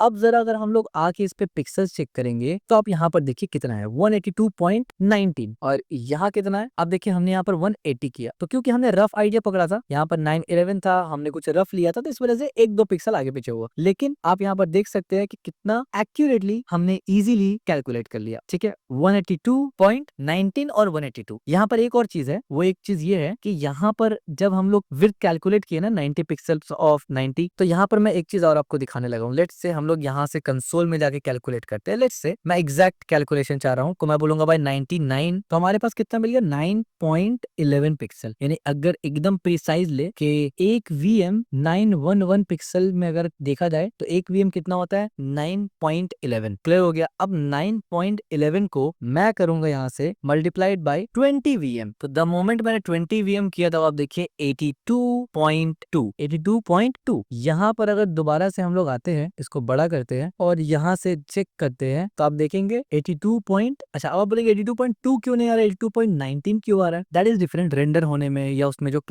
स्टाइल्स वगैरह हमने लगाया है उसके वजह से कभी कभार पॉइंट के बाद जो डेसिमल है वो इफेक्ट हो जाता है। और वैसे भी जो ब्राउजर का प्रिसीजन है वो बहुत ज्यादा हाई नहीं होता बाय डिफॉल्ट। ठीक हो गया, तो यहाँ पर ये क्लियर हो गया। अच्छा एक इंपॉर्टेंट और अहम चीज, अब आप देखिए यहाँ पर हमने कोई थंब रूल नहीं लगाया था कि भाई विड्थ को या हाइट को ही देखना है। हमने कहा था कि भाई जो छोटा हो जाए उसको देखो। तो अभी अगर मैं चेक करूं तो आप देखेंगे, अब आप देखिए मैं इसको यहाँ से बड़ा करता हूँ, ठीक है, तब आपको समझ में आएगा। ऊपर चेक करना, ऊपर अभी आप देखिए 910 बता रहा है, तो हाइट अभी छोटा है लेकिन विड्थ बड़ा है। विड्थ कितना 1100, ठीक है। अब देखिए मैंने विड्थ को छोटा किया। अब आप देखिए एक चीज, द मोमेंट हमने ये, अब आप देखिए द मोमेंट हमने 910 से छोटा करना शुरू किया ना, तो हमारा बॉक्स को देखना ये छोटा होगा। तो आप देख सकते हैं ये बॉक्स छोटा हो रहा है। सवाल ऐसा होता है कि क्यों छोटा हो रहा है, उसका रीजन कुछ यूं है कि अब आप देखिए क्या हो रहा है। अब आप देखिए, अब हमारा स्क्रीन का साइज लेट से हम लेके चलते हैं 600। अब ये 600 है, पूरा 600 है। मैंने जानबूझ के प्रिसाइज साइज लिया है, तो यहाँ पर फटक से कैलकुलेट करेंगे एग्जाम्पल 2 बोल के, एग्जाम्पल नंबर 2। अब आप देखिए यहाँ पर हमने क्या किया,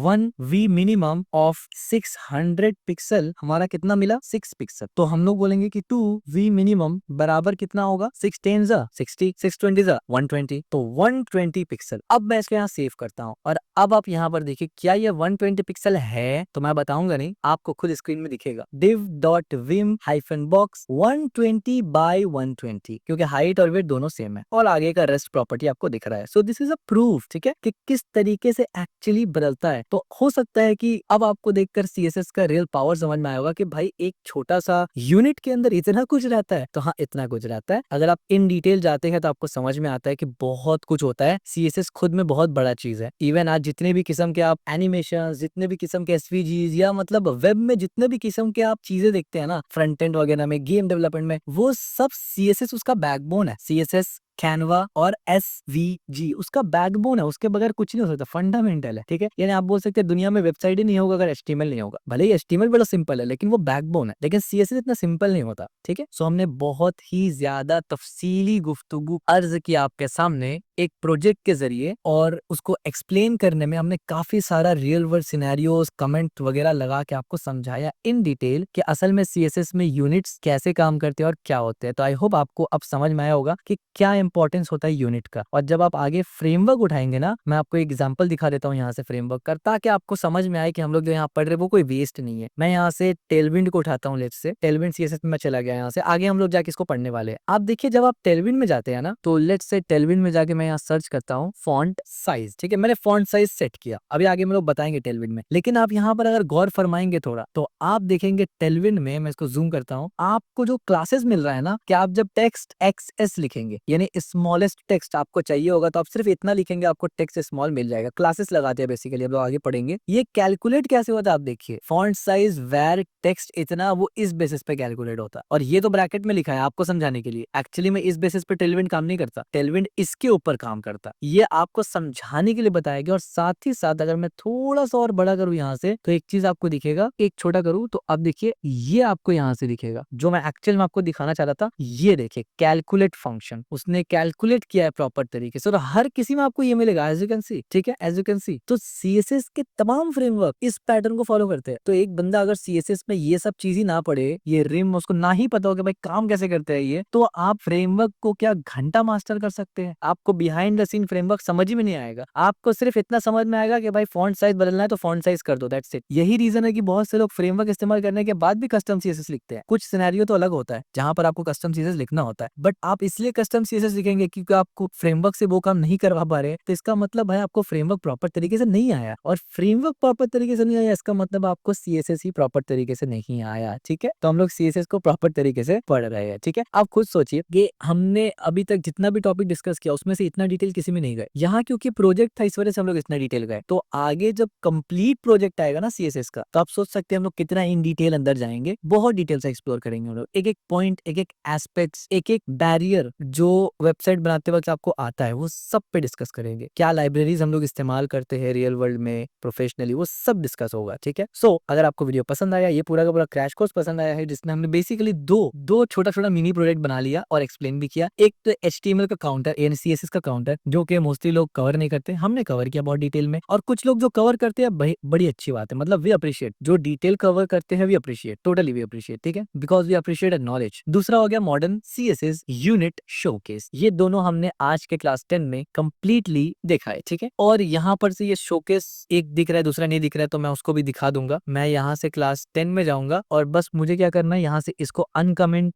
कर देना है, दैट्स इट। ये कहाँ चला गया, बल्कि ये तो यहाँ रखा पड़ा है, ये यहाँ है, और मैं इसको यहाँ से अनकमेंट की जगह उठा लेता हूँ, सीधा कट करके बाहर निकाल देता हूँ यहाँ से, और इसके ऊपर पेस्ट कर देता हूँ ऐसे। तो अब आप देखिए काउंटर विजिट और अनकमेंट, इसको मैं बंद कर दूं अगर, तो आप देखिए जैसे ही मैं बोलूंगा काउंटर विजिट, तो हमारे पास काउंटर विजिट खुल जाएगा। द मोमेंट मैं बोलूंगा visit model showcase, visit model showcase खुल जाएगा। कोड में जो आपको जो कोड मिलेगा गिटहब पे, वो भी इसी एक स्ट्रक्चर में मिलेगा, तो आपको फॉर्मेटिंग करने की जरूरत नहीं होगी। आप सीधा पूरा का पूरा जिप फाइल डाउनलोड करेंगे, आपको भी वैसा ही कोड मिल जाएगा और आप सबको डायरेक्ट नेविगेट कर पाएंगे। ठीक है, ये भी आपको मिला हुआ रहेगा, तो आपको पाथ वगैरह का सेटिंग नहीं करना पड़ेगा। ठीक है, लोकल में अगर आप डाउनलोड कर लेते हैं पाथ सेट नहीं करना पड़ेगा। एग्जैक्टली जैसा मेरा दिख रहा है वैसे आपका भी दिखेगा। एंड आई हाईली रिकमेंड कि आप डायरेक्ट जिप को ही डाउनलोड करना, ताकि हम लोग दोनों ही सेम लाइन पर रहे। So that's it for today's crash course. अगर आपको ये पसंद आया है तो इस वीडियो को लाइक जरूर करना, चैनल को सब्सक्राइब जरूर करना और इस वीडियो को शेयर जरूर करना, बेल आइकन दबा देना और कमेंट में जरूर बताना